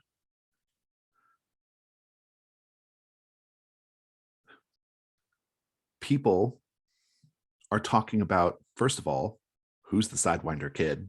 That's point one. And second of all, why does someone who just rolled into town named Rory Hornbach want to duel you or duel them? You have the option during the dusk phase, because of your move, that cursed mission, whether you accept the challenge of a rival, in this case, an unknown person named Rory Hornbach, who has heard the legend of the Sidewinder kid. All very improbable things, but nevertheless, they are happening. You have the option of saying whether you're going to accept it and deal with that tonight. That's one thing to deal with. But in any case, we're going around the table. We find out what everybody wants to do tonight. Sister Mary Erstwhile, what would you intend to do during this first night phase? After having a nice stiff drink at the tavern, she is going to wander up the, what was it, Foothills Road? Foothills Road to where the accident was, just to see, you know, if people died there, if there was any sort of moment of you know, godlike influence, she wants to try and find it. Marshall Walker? I think I've heard about this business on the road from B Tessa, and I want to try and confront Travis tonight before doing anything else. Sounds good. Yeah, I'm sure that did not go over well. She's a pillar of the community, her and her partner. Well, and I'm pretty sure her entire stock just got trampled. Well, some of it did. They managed to get a lot of it back with the kids, right? But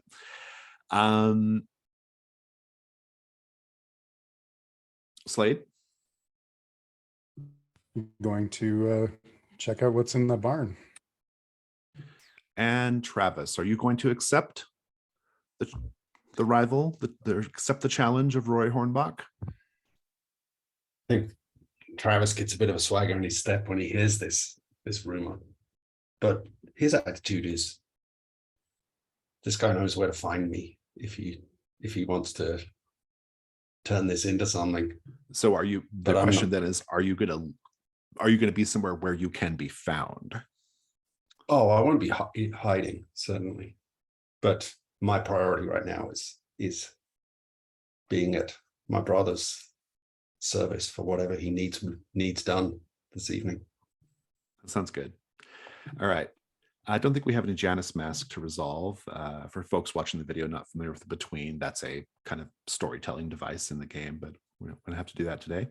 And so now we'll do the Unseen. The Unseen is something that's taking place on the same night as this upcoming night phase, except it's something taking place in Texas, not even necessarily in El Paso, but just in the state of Texas or in the American Southwest as well. The idea here with the Unseen is there's a couple things going on. We'll be narrating the Unseen intercut with our regular hunter scenes, and it acts as sort of a timer. The night phase is meant to be very quick, and basically we just have little hunter scenes in between these like little unseen prompts, and once the unseen prompts are done, that augurs the end of the night phase. But also, our goal is to do what's called an echo in the night. Now, echoes in the night are thematic or visual or sensory connections between something taking place in the unseen and something taking place in the hunter scene. So as you are narrating either things in the unseen or things in the hunter scene, try intentionally perhaps at first, but as we play, you'll get more intuitive about it. Try to make connections between the two. And so as an example of this, my example is tuned to Victorian London, so apologies for that. But as an example, in the unseen, you might describe a shallow bowl filled with red flowers. And then in the hunter scene, you might describe a sex worker dying of consumption, and she coughs red blood into a bowl. So that sort of like red in the bowl is the echo in the night, right? The best thing to compare this to is like if you're watching a sort of prestige TV drama and they're just showing like something random happening at the same time as the main characters, what they're doing, usually set to like music, right? That's sort of what this is. It's an opportunity though to sort of explore themes, ideas, stuff about the American Southwest and Texas, or our version of the American Southwest and Texas. So our first unseen is called the Las Cruces Stagecoach. The small town of Las Cruces, New Mexico is about 50 miles north of El Paso. The stagecoach from El Paso takes 3 to 5 days to get there, usually riding through the night and stopping only for short breaks. The stagecoach has 2 coachmen and 3 passengers. Now, we have 4 prompts here, and I'm going to assign them to each of you. Rob, you have prompt 1. Ben, you have prompt 2. David, you have prompt 3. And Amanda, you have prompt 4. We're going to take a 5-minute break so that you can read your prompts and think about your answers, and then we will do the night phase. And so I will see you in 5. The night phase, the Las Cruces stagecoach. Rob, halfway through the first night's bumpy ride, one passenger, Delario Cortez, struggles to keep his dinner down. Where is Delario's ultimate destination, and how do we know this? He is making his way north to Chicago. He clutches in his, or has in his hand, and he keeps pulling it out from his inside pocket of his jacket and looking at it. He has a letter from his brother, who has promised him an opportunity of work in the meatpacking industry up at the railheads in Chicago, and he is making his way north to try to get there and start a new life for himself. Very good. Sidewinder Kid. You're in a saloon. A town lousy with saloons.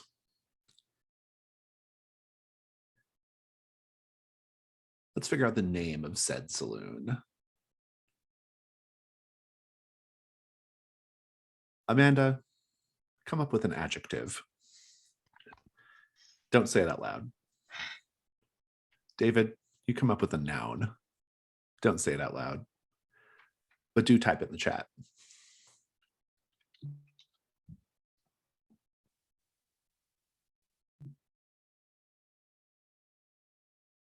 The Horned Armadillo. Travis, you're in the Horned Armadillo, a place that has very easy credit terms, which is probably why you come here. And what do you drink? Beer? Whiskey? You're muted. Travis orders a beer and a whiskey. The whiskey remains suspiciously untouched. He has a whiskey on the side, but he's not really drinking that. It's doesn't quite have the taste for it yet.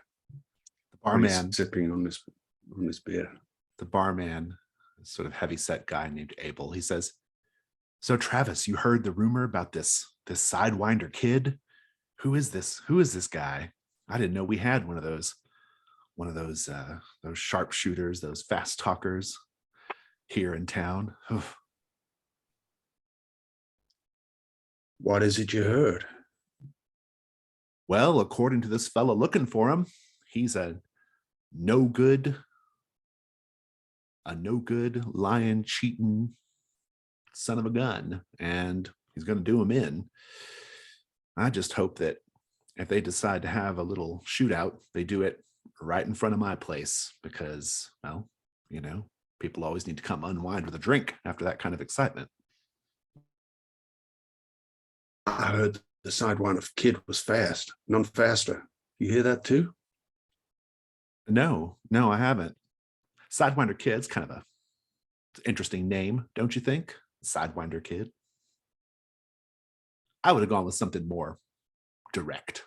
The Rattlesnake Kid.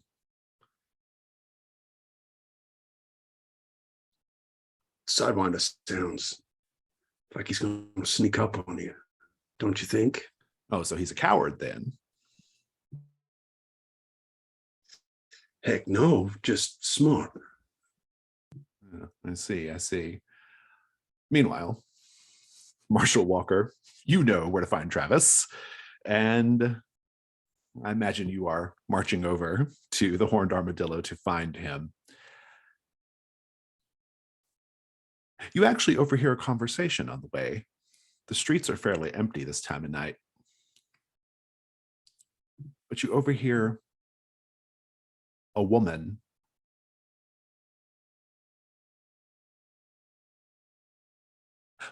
I believe I'll have that train come right through here. Don't you think that would be the right move, conductor? Right in the middle of Main Street. That ought to be something. The man she's walking with. Yes, I think that should be just the thing.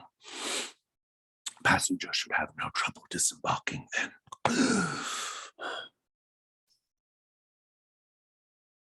What do you do?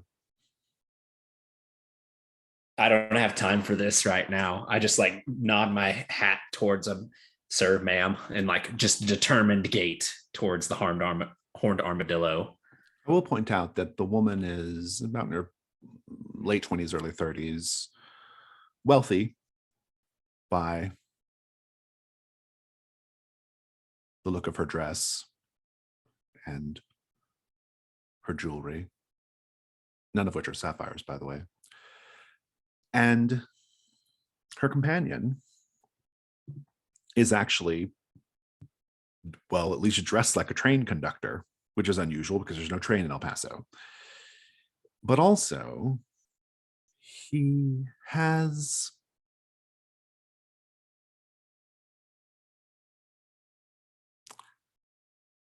marks on his neck. Very, very bad bruising and tearing of the flesh around his neck. You've seen marks like that. When? You see marks like that on the bodies after a hanging. Interesting. Meanwhile, Sister Mary and Slade, do you go out together to the Foothills Road since you're both going in that direction? I think so, yeah. Slade, does that sound good to you? I maybe figure Slade lingered around the Carson's place for some time, and the sister caught him as he was headed back. I see. Good. Yeah. Let's just have that scene with the two of you at the now quite wrecked wreckage. There are horse hooves everywhere. There's a few trampled goods. Places of state. Let's just have the scene with the two of you there. Sister Mary Erstwhile is standing over the wreckage, and she turns to Slade and says, "Well, it's quite the sin, isn't it? Why, these poor people. May God, our Lord, look after their souls." And she's fiddling in her pocket with the jawbone that she's got in there. I feel like Slade is a little bit up the hill, just looking down, non-judgmentally, but he would ask, "Where is the sin, sister?" Well, the sin is... That's actually not a religious thing. That's just a thing that is slang. So now I'm trying to think. The sin itself is all around us, of course. You know, the poor driving, I'm sure, that had to lead to this moment. The fact that nobody has fixed this road, despite clearly it being dangerous. I think the sin is all of humanity. And everything we've done to contribute to this and continue to do. And what is the solution to that sin? And I think Sister Mary Erstwhile doesn't say anything to that. Does not respond, just fiddles more with that jaw in her pocket and tries not to glance upwards in desperation.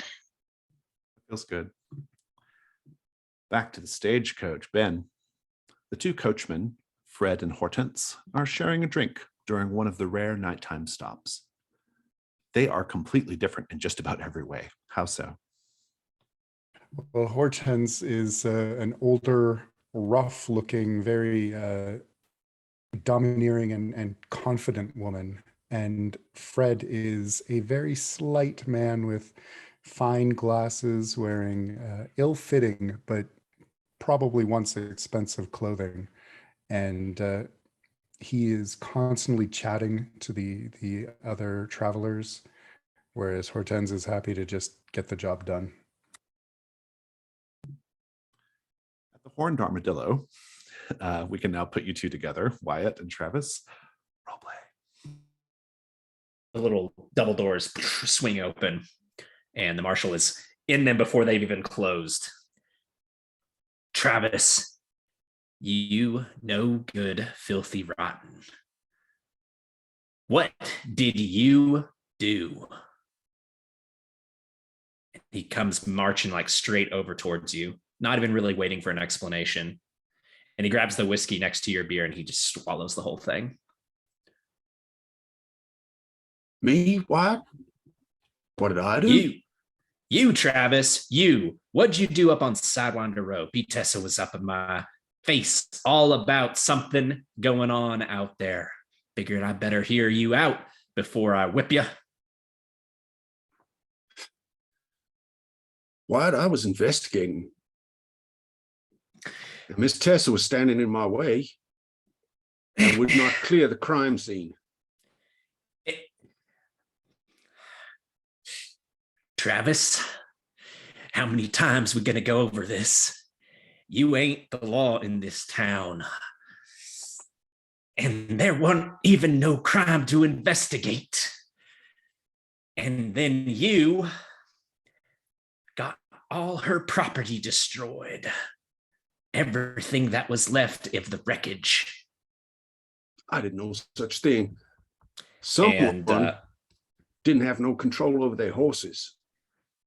And Wyatt grabs one of your pistols out of its holster and unholsters it, and he pops it open, and he sees the one spent cartridge, and he slams it back closed and jams it into your holster.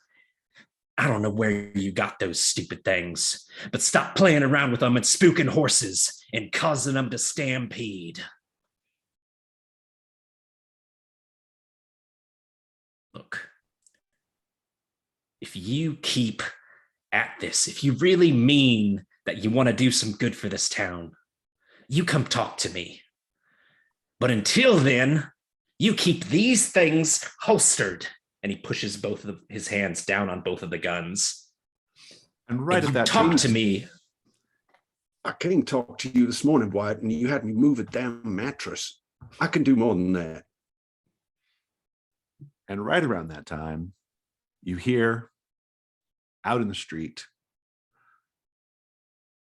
I'm looking for that no good coward who calls himself the Sidewinder Kid. And we cut over to Sister Mary and Slade. Sister Mary, were you staying at the wreckage to investigate, or are you going to go with Slade? And Slade, sounds like you were going back to the house. Yeah, so Sister Mary, what are you doing? Staying at the wreckage. I want to look around, get a feel for the area.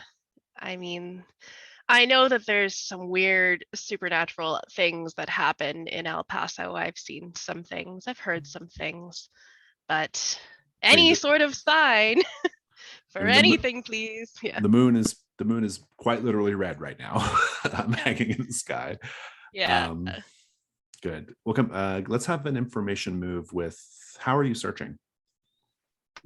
I think she's really desperately trying to find some sort of supernatural, spiritual element to this, because she is feeling that absence. Yeah. Sensitivity works. That's an 8. All right, we'll come back to that. And Slade, you head up to, you said you were going to that barn, the small barn behind the old farmhouse. Yes. It is leaning on one side. Parts of it have been shorn up to stabilize it against collapse. It's weathered and gray. And now here's a paint the scene for everyone. Someone has been living in this barn recently. How do we know?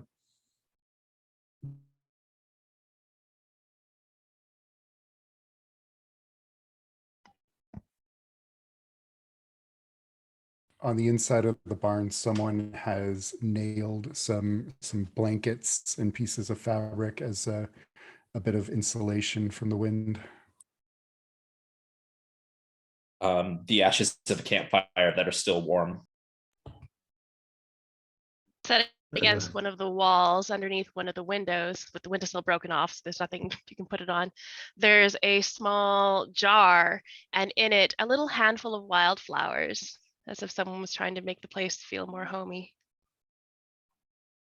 There's a pretty bad smell emanating from a soiled bucket in one corner of the barn. Slade, what do you do? Seeing all that, it's a pretty good sign that whoever is in here is alive, or was recently. He's going to just look around for a moment and then say, I mean no harm. Here, I'd like to point out, this might be a good time to point out one of your moves, which is Death's Gloaming Gaze. You can actually see perfectly in pitch blackness, and it's not quite that dark, but it's pretty dark. And your composure and vitality are increased by 1 during the night phase with no maximum. There's more to the move, but that's the relevant part right now.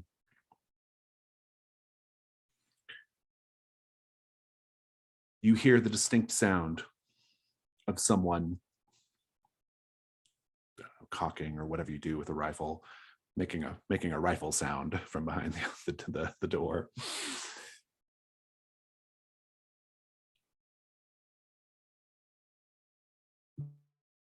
He's going to turn to look at the door and just say, that's not necessary.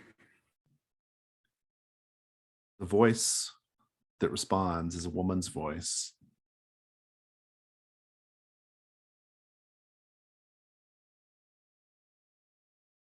She says, I don't need you disturbing me or my property. It's not enough that those reporters come out now. Now you do too. Do us all, and me in particular, a favor by making yourself scarce. Would this be someone that original Slade would have recognized? I don't know. I don't think you know either.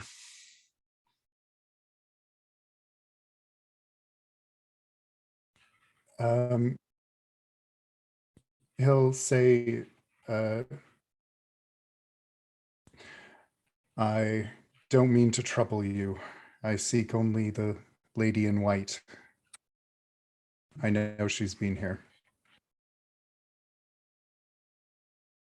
You'll hear the door being cautiously unlocked.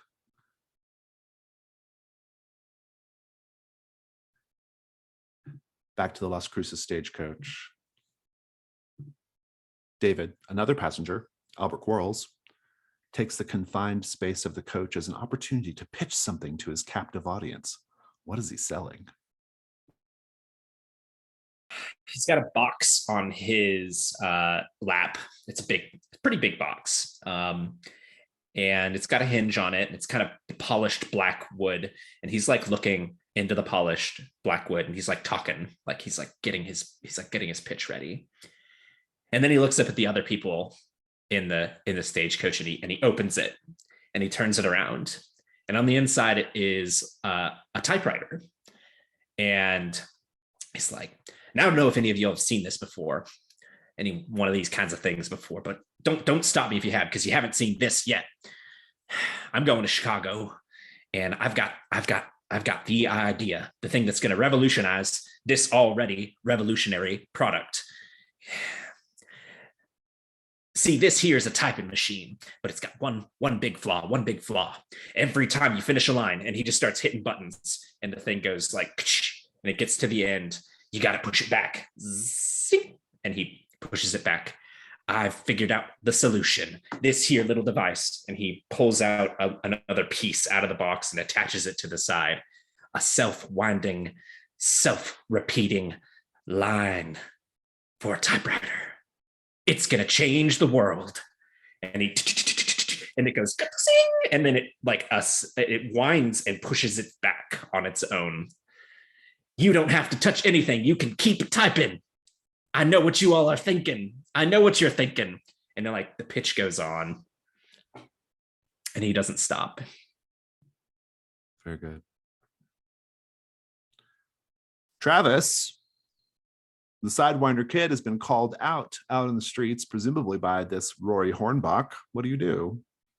And Abel says, oh, I wonder where that Sidewinder kid is. I hope he's in here so that the shooting takes place right outside my establishment.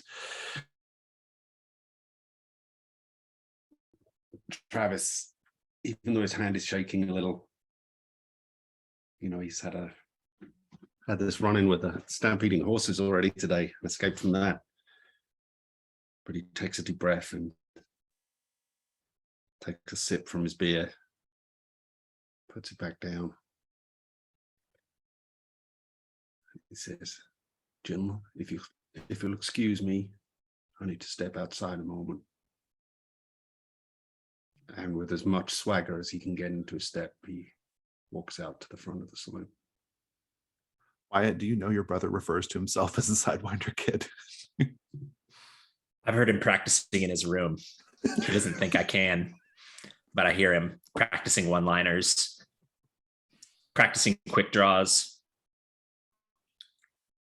I can hear that distinct sound of the leather in the pistol, and I'm just clenching that whiskey glass, and I'm staring into the mirror on the back of the bar, and my face is getting whiter, but the red in the cheeks is getting more pronounced. And then I just, all of a sudden, my shoulders slump and I set it down, because in the mirror I can see the old marshal, the ways that he always used to look at me. Take the condition.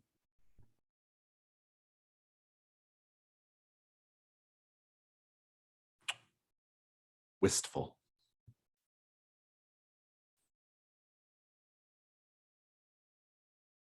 Meanwhile, Sister Mary, you got mid-result on information move, right? Yeah. Your clue.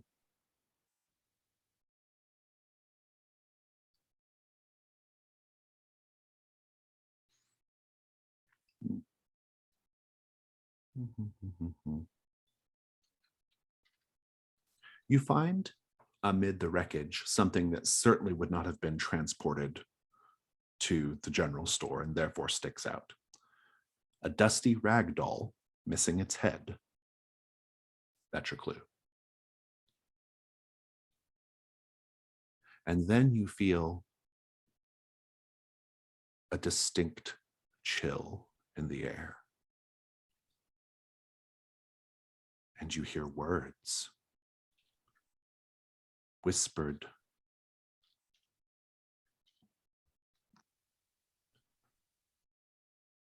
She walks in beauty, like the night of cloudless climes and starry skies, and all that's best of dark and bright meet in her aspect and her eyes. How do you feel?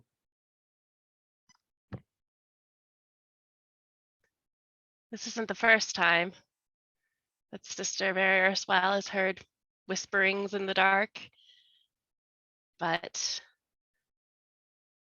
she's never had it happen when she's felt this weird absence of anything. And I think she feels, it makes her feel more powerful. She falls down on her knees with her arms outstretched to the stars and calls out, if you walk in the stars and walk in the night, show yourself to me, please. Slade.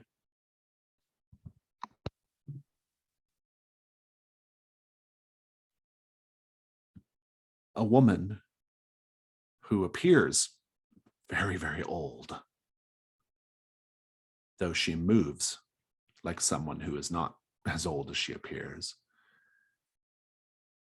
and smelling quite strongly of moonshine and whatever else is going on in that barn, and holding a rifle. She says, "What do you know about the lady in white?" I know she doesn't belong here. I know she's causing harm. I wish to end that harm.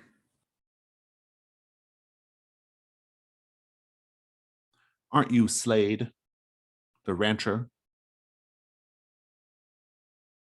It appears so. What are you doing all the way out here? I have been drafted by the Vigilance Committee. Slade's I am never had doing no vigilance. business with the Carsons in the past, yet here you are.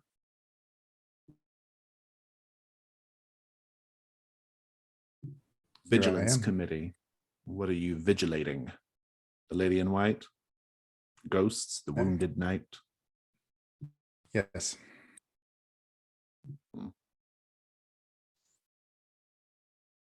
I may have seen some things. I may know something about her.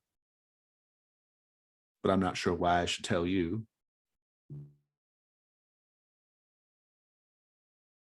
Men died just down that hill. It may not have been her fault, but it was by her actions. Others will die. It may be her fault.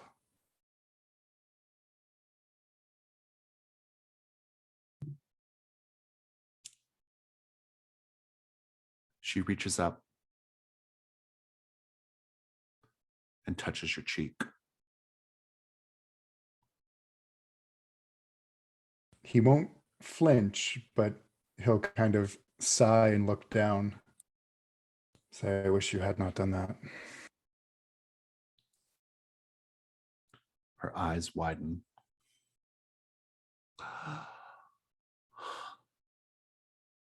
I knew you'd come for me. I knew it was only a matter of time.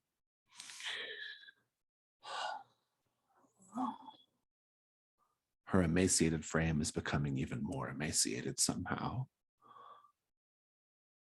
Let's cut back to the Las Cruces stagecoach. Amanda.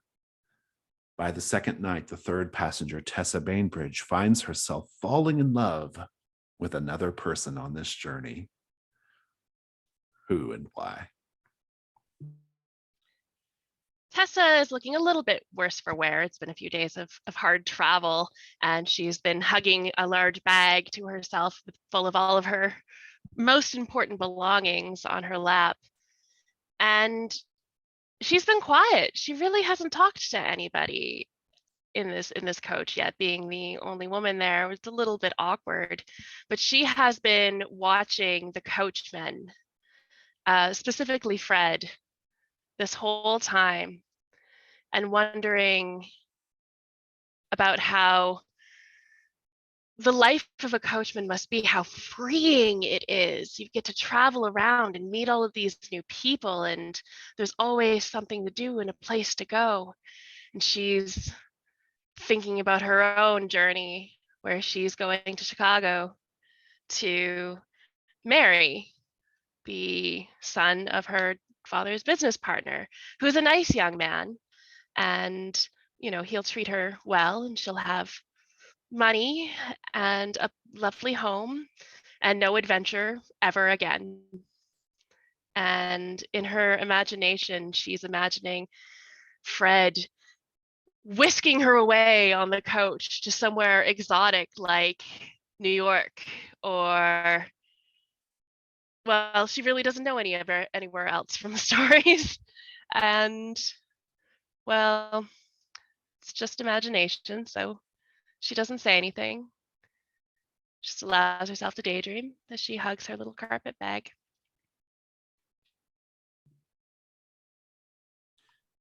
Rory Hornbach is dressed in a sort of a fashionable way for young men like him. Coonskin cap, sort of tan leather, fringed coat, moccasins. He says, "Are you the Sidewinder kid?"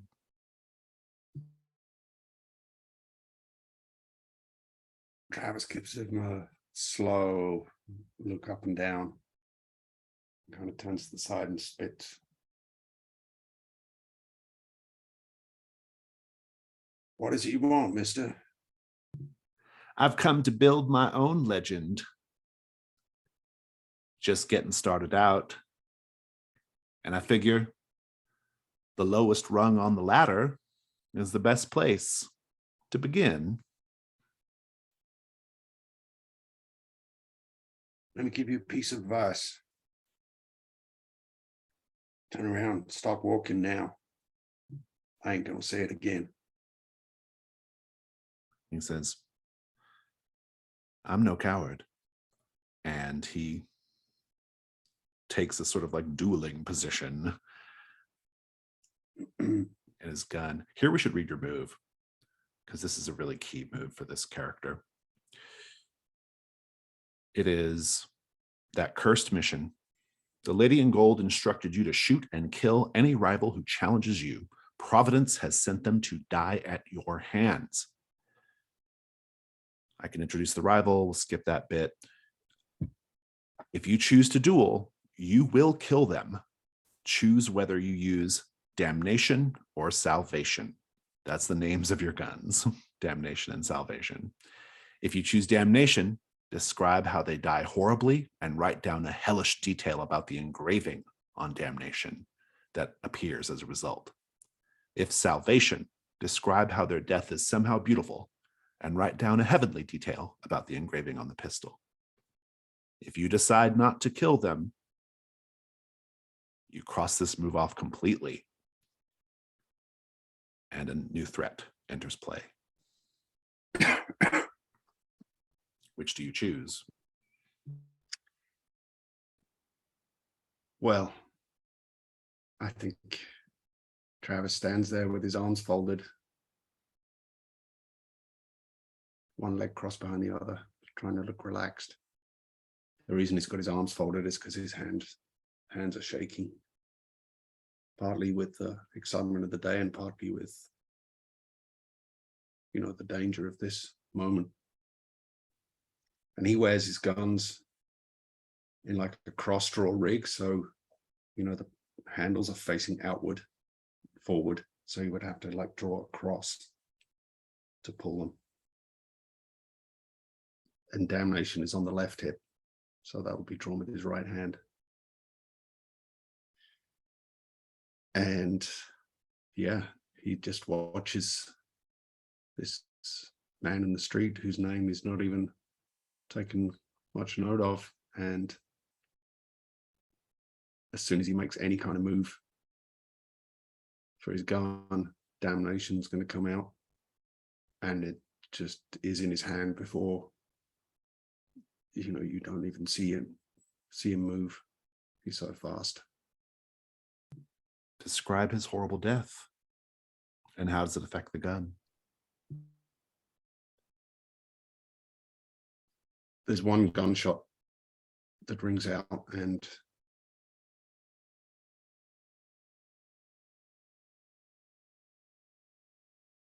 the rival's pistol has not even cleared the holster fully. And there's a horrible bubbling sound from his throat as the bullet goes right through his throat. And you can hear that as he slumps down, falls backward, you hear that he's trying to say something, trying to draw breath. But all that happens is just these bubbles of blood are coming out of the wound in his throat and the air, you can hear the air whistling. And it takes him some moments to stop moving, during which time Travis is kind of, his pistol's back in the holster, and he's just holding on to his right hand, the one that did the killing, to stop it shaking. And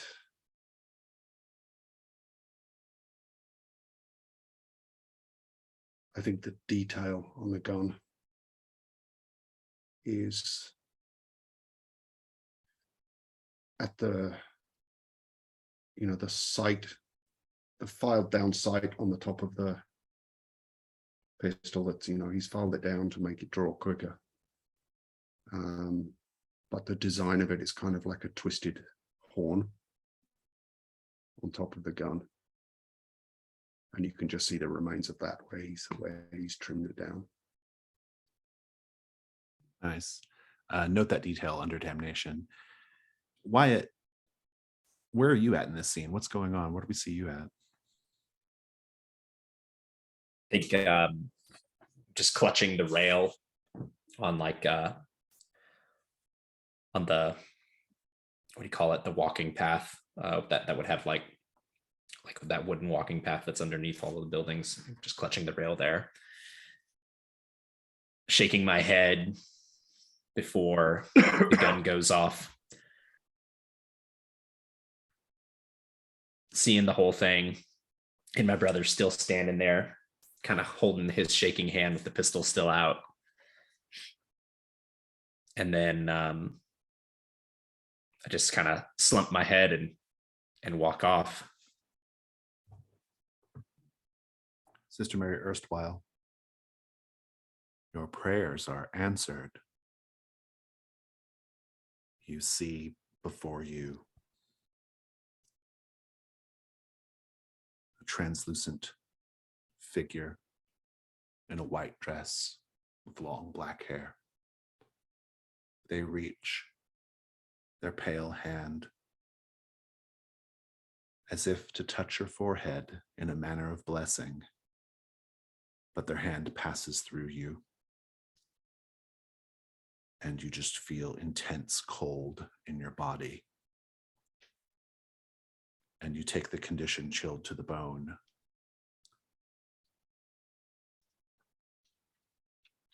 And then they are gone.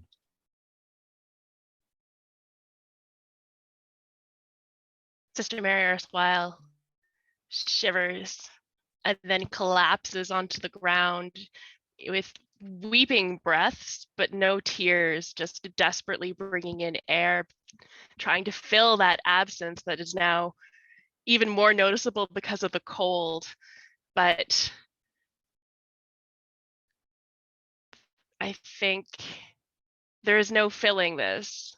You can't put air into a vacuum in this case.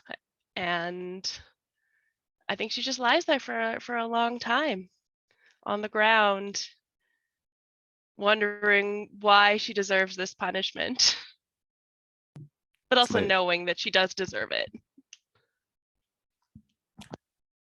Slade, do you try to prevent this woman from dying, or do you let her die? No, I need the information. I will try to save her. He'll put his hands on either side of her face and try and draw back what she stole from him inadvertently. Very good. I think that is going to be the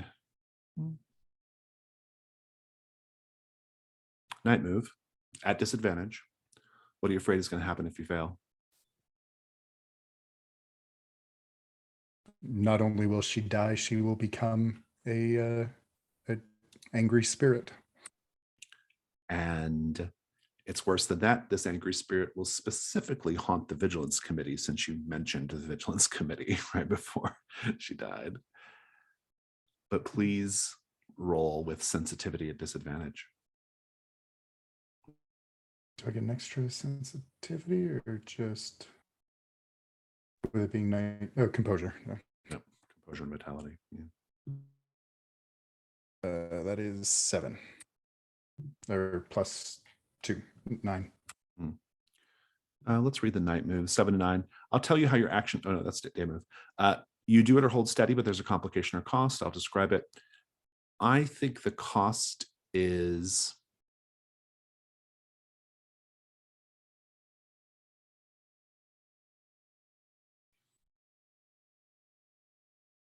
for whatever reason, you can't enter the barn.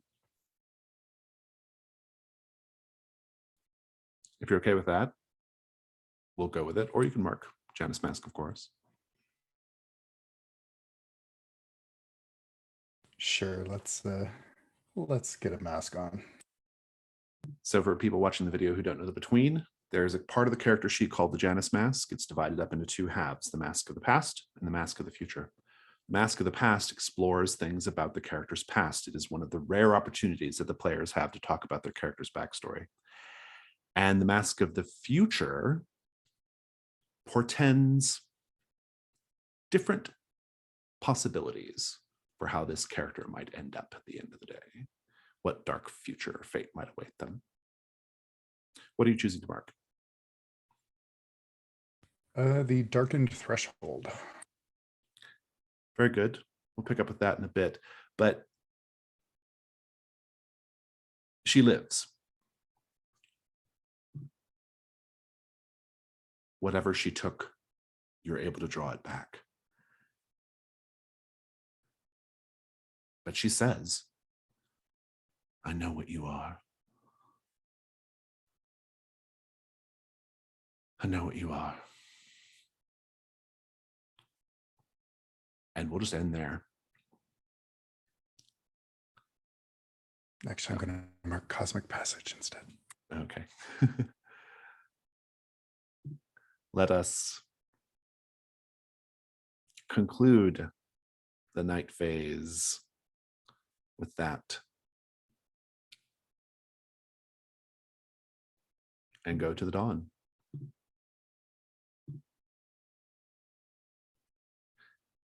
The first step of the dawn phase is we collect rewards if a threat was resolved. The dawn is a housekeeping phase, but no threat was resolved yet. And now we answer the dawn questions. Everyone has the same 3 initial dawn questions, and then there are 2 more that are specific to the character, which you can switch up between sessions. And so the first 3 questions for every character are, did the hunters answer a capital Q question, meaning in this case, did you figure out how to be done with the lady in white? And the answer for that is no for everyone. Did the hunters resolve a threat? No. But did you experience an echo in the night? This you might have done. This is those thematic connections between the unseen and the hunter scenes. So I'll start with the Sidewinder Kid. Did you experience an echo in the night, Rob? I don't think I did. Let's go over to Sister Mary Erstwhile. Did you experience an echo in the night? Not really, no. Let's go to... Oh, no. I'm so used to not having to do that. That's true, yeah. Slade, did you get an echo in the night? I think so. With the 2 the carriage drivers and chatty Sister Mary and him being near, or also chatty Travis and him being near silent. Oh, yeah, that's good. Walker, did you get one? I think so. I was trying to echo gazing into reflections. Oh, I like it. Yeah, I'm into it. Both scenes. Very good. So you both can mark that and you'll get an experience point for that. Now let's just go to the dawn questions for each character. The Sidewinder Kid. Travis, did you show off with a firearm? Yes, you did. Yeah. Maybe not to your advantage, but you did. Did you test to see if your reputation is spreading without naming yourself?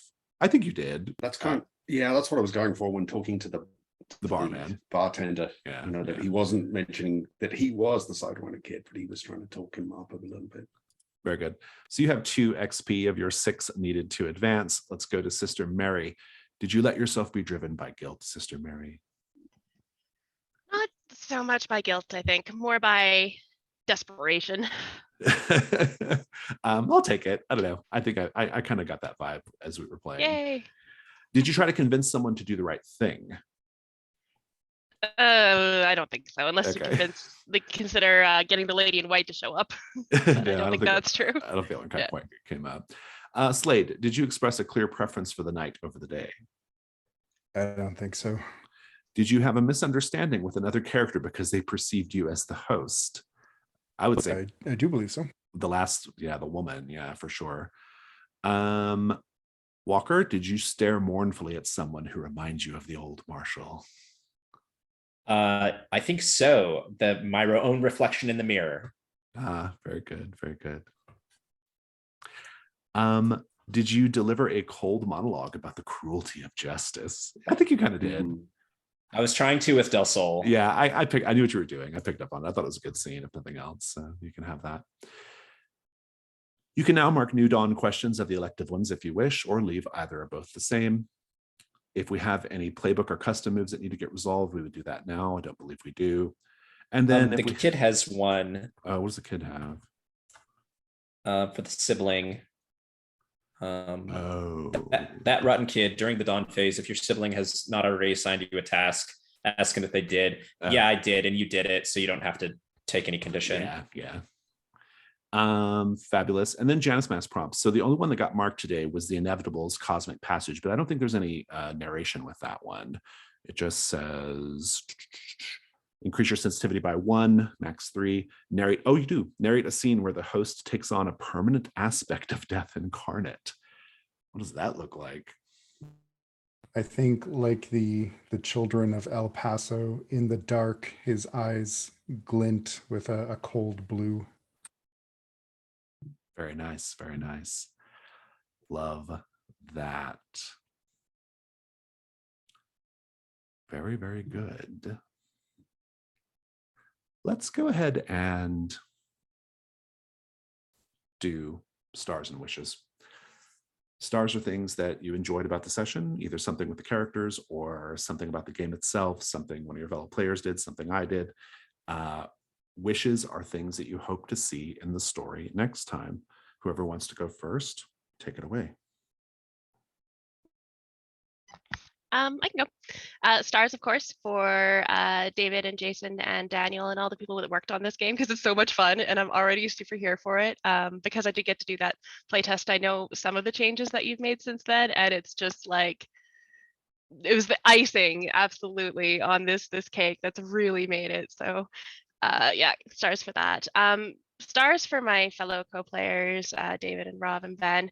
You all hit the ground running with these characters. Like immediately I have such a good idea of what kind of characters you're playing. I'm having a little bit of a harder time shrugging this one on, which, you know, happens sometimes in the first session. And I think you guys you make it look so effortless and easy. So great stars for that. Jason, stars for your Del Sol, I think it was. That was so Brad Dourif-y. It was like watching Brad. No, it was the deputy. It was the deputy. The deputy. Yeah. I saw that comment in the chat, and I was actually purposely trying to do Brad Dourif. So I was like, oh, good. Yeah, it was bang on, spot on, and it was great. I love Brad Dourif. So that's yeah, that was a lot of fun. Wishes. I'm looking forward to getting a better handle of my character. I have some ideas. I just gotta think about motivation.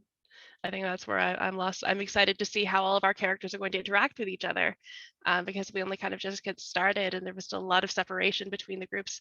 I'm looking forward to the vulnerable scenes. I think that's going to be really interesting with this group of characters.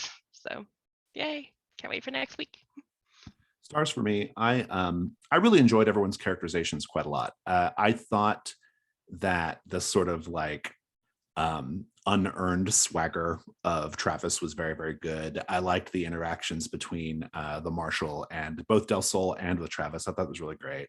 I love the way that Ben, I love the way you're playing the Inevitable. This like sort of like stone cold, like silent, like observational thing that you're doing, because you know that you're not like you're clearly like trying to figure out this place, right? And I think it's really, really great. Just has a good good vibe. And I actually thought you did great, Amanda, with your character. I think in my opinion, The Lost is the hardest to role play. It's the biggest role playing challenge of all of them, because it does have this very like the moves really do like impress upon like this idea that you are like you're having like PTSD from the war, that you are like dealing with faith. That's like all these like big questions, right? And so but the nice thing about this game though is that you can't talk about your backstory, so really you're allowed to like sort of let it simmer until you're ready to speak about it. So but I thought you did great. And love the game. It was really, really fun to play. I mean, I knew it was going to go great, but it still exceeded my expectations by quite a lot. I initially thought that the Lady in White threat, because it was so simple, was maybe not going to have enough to do. And I like pretty heavily rewrote this one. And I remember thinking at the time to myself, like, oh, I think maybe this is too simple. I think you are underestimating what a new group can handle, and I kept kind of questioning myself on that, but I actually think it turned out great. I think there's plenty to do. It feels like the perfect introduction to the story. And so I'm very, very happy with that part of it. I was also very conscious of the changes we made between the various revisions. And I feel like those changes like came out in a great way. Like I feel like we've really nailed the design here. I feel really, really happy about it. So it all is coming together pretty well. It still feels like The Between, but it is clearly its own beast. And so I think that's the line we were walking. And I think we're doing pretty good as far as that goes. Wishes, very interested to see where this situation is going with the woman at the barn. That's an intriguing little thing to me because she has looked in the face of death and knows it. Very curious to see more of the Del Sol stuff, especially as Del Sol changes his disposition toward the Marshal. Those are going to be really interesting things. I'm ready to have. I'm excited to see that some of the characters who didn't get a chance to interact with each other next time as well. I think we'll probably have the vulnerable move scenes, which is always a session 2 thing. That'll be fun to see as well. So yeah, those are my wishes. Yeah, big start for the game. First off, I have always kind of dug Weird West as a genre, and I enjoy westerns generally. And yeah, it's pretty much the first time I've got to play a game in that setting, aside from the playtest I did here. And I had a lot of fun. And I was really impressed with, had some fun with the interactions with other characters. I liked Slade's just monosyllabic responses when Travis was just trying to, swagger and chat to him and make himself look like he knew what he was doing and was just getting nothing back.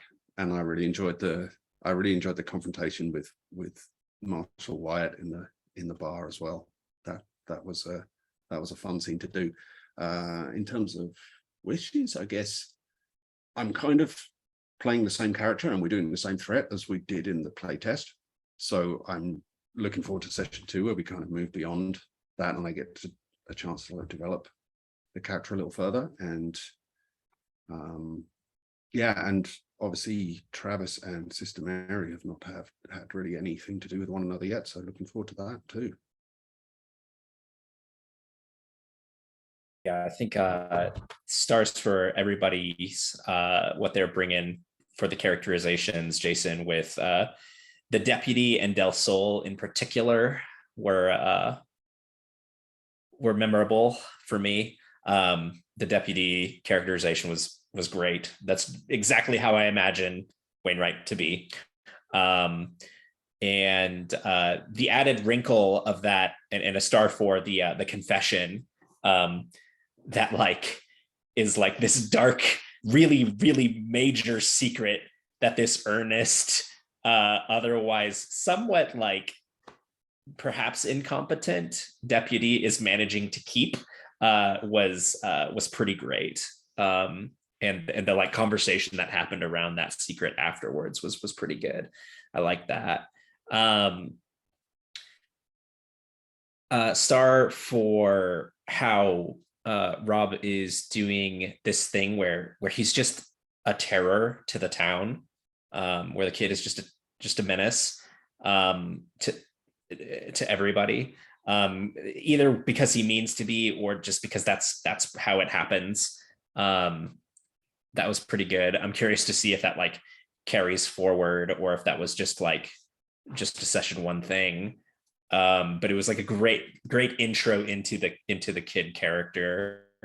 I thought that the inevitable and the way that you're playing him, Ben, is really good. I've seen in the playtest, I've gotten to see a few different versions of it, and I haven't seen somebody who plays it this in this way, and that's really cool to see this like this. It's like so like straight to business. I'm not here to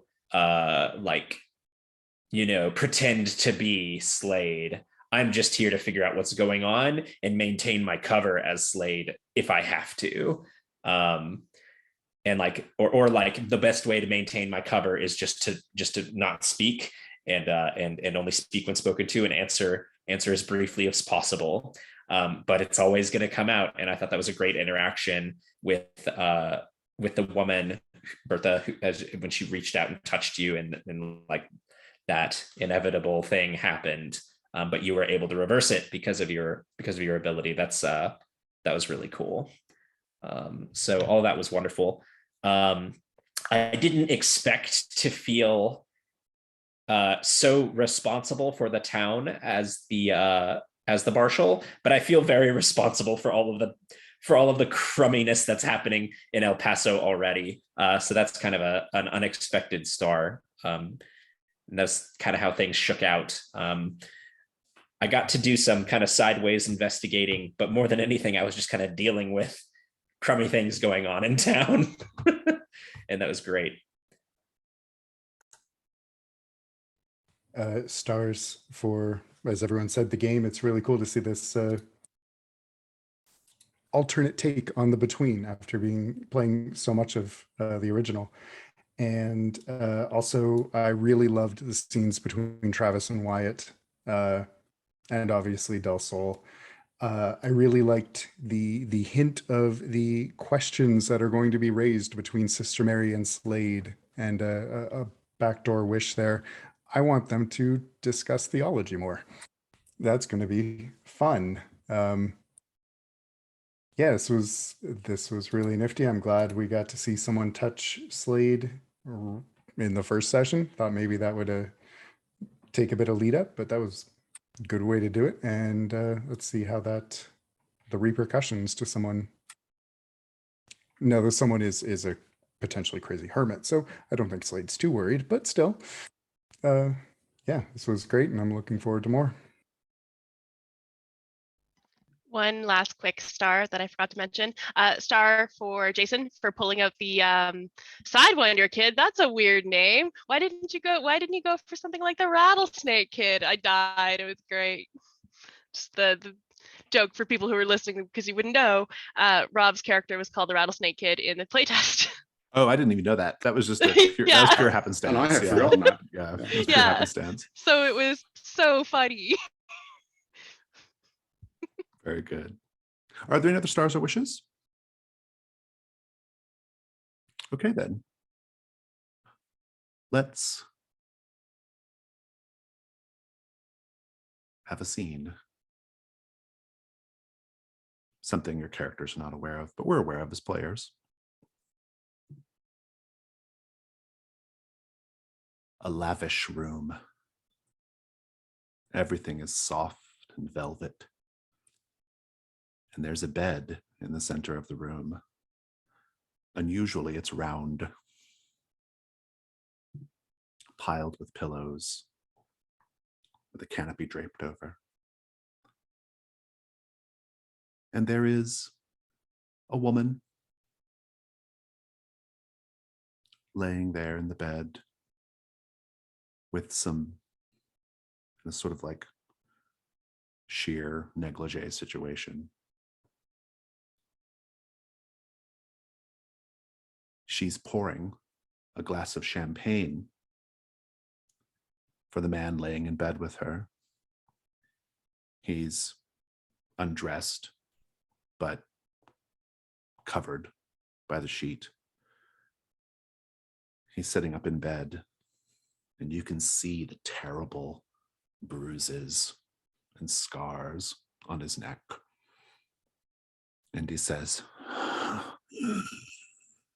"So I could be free."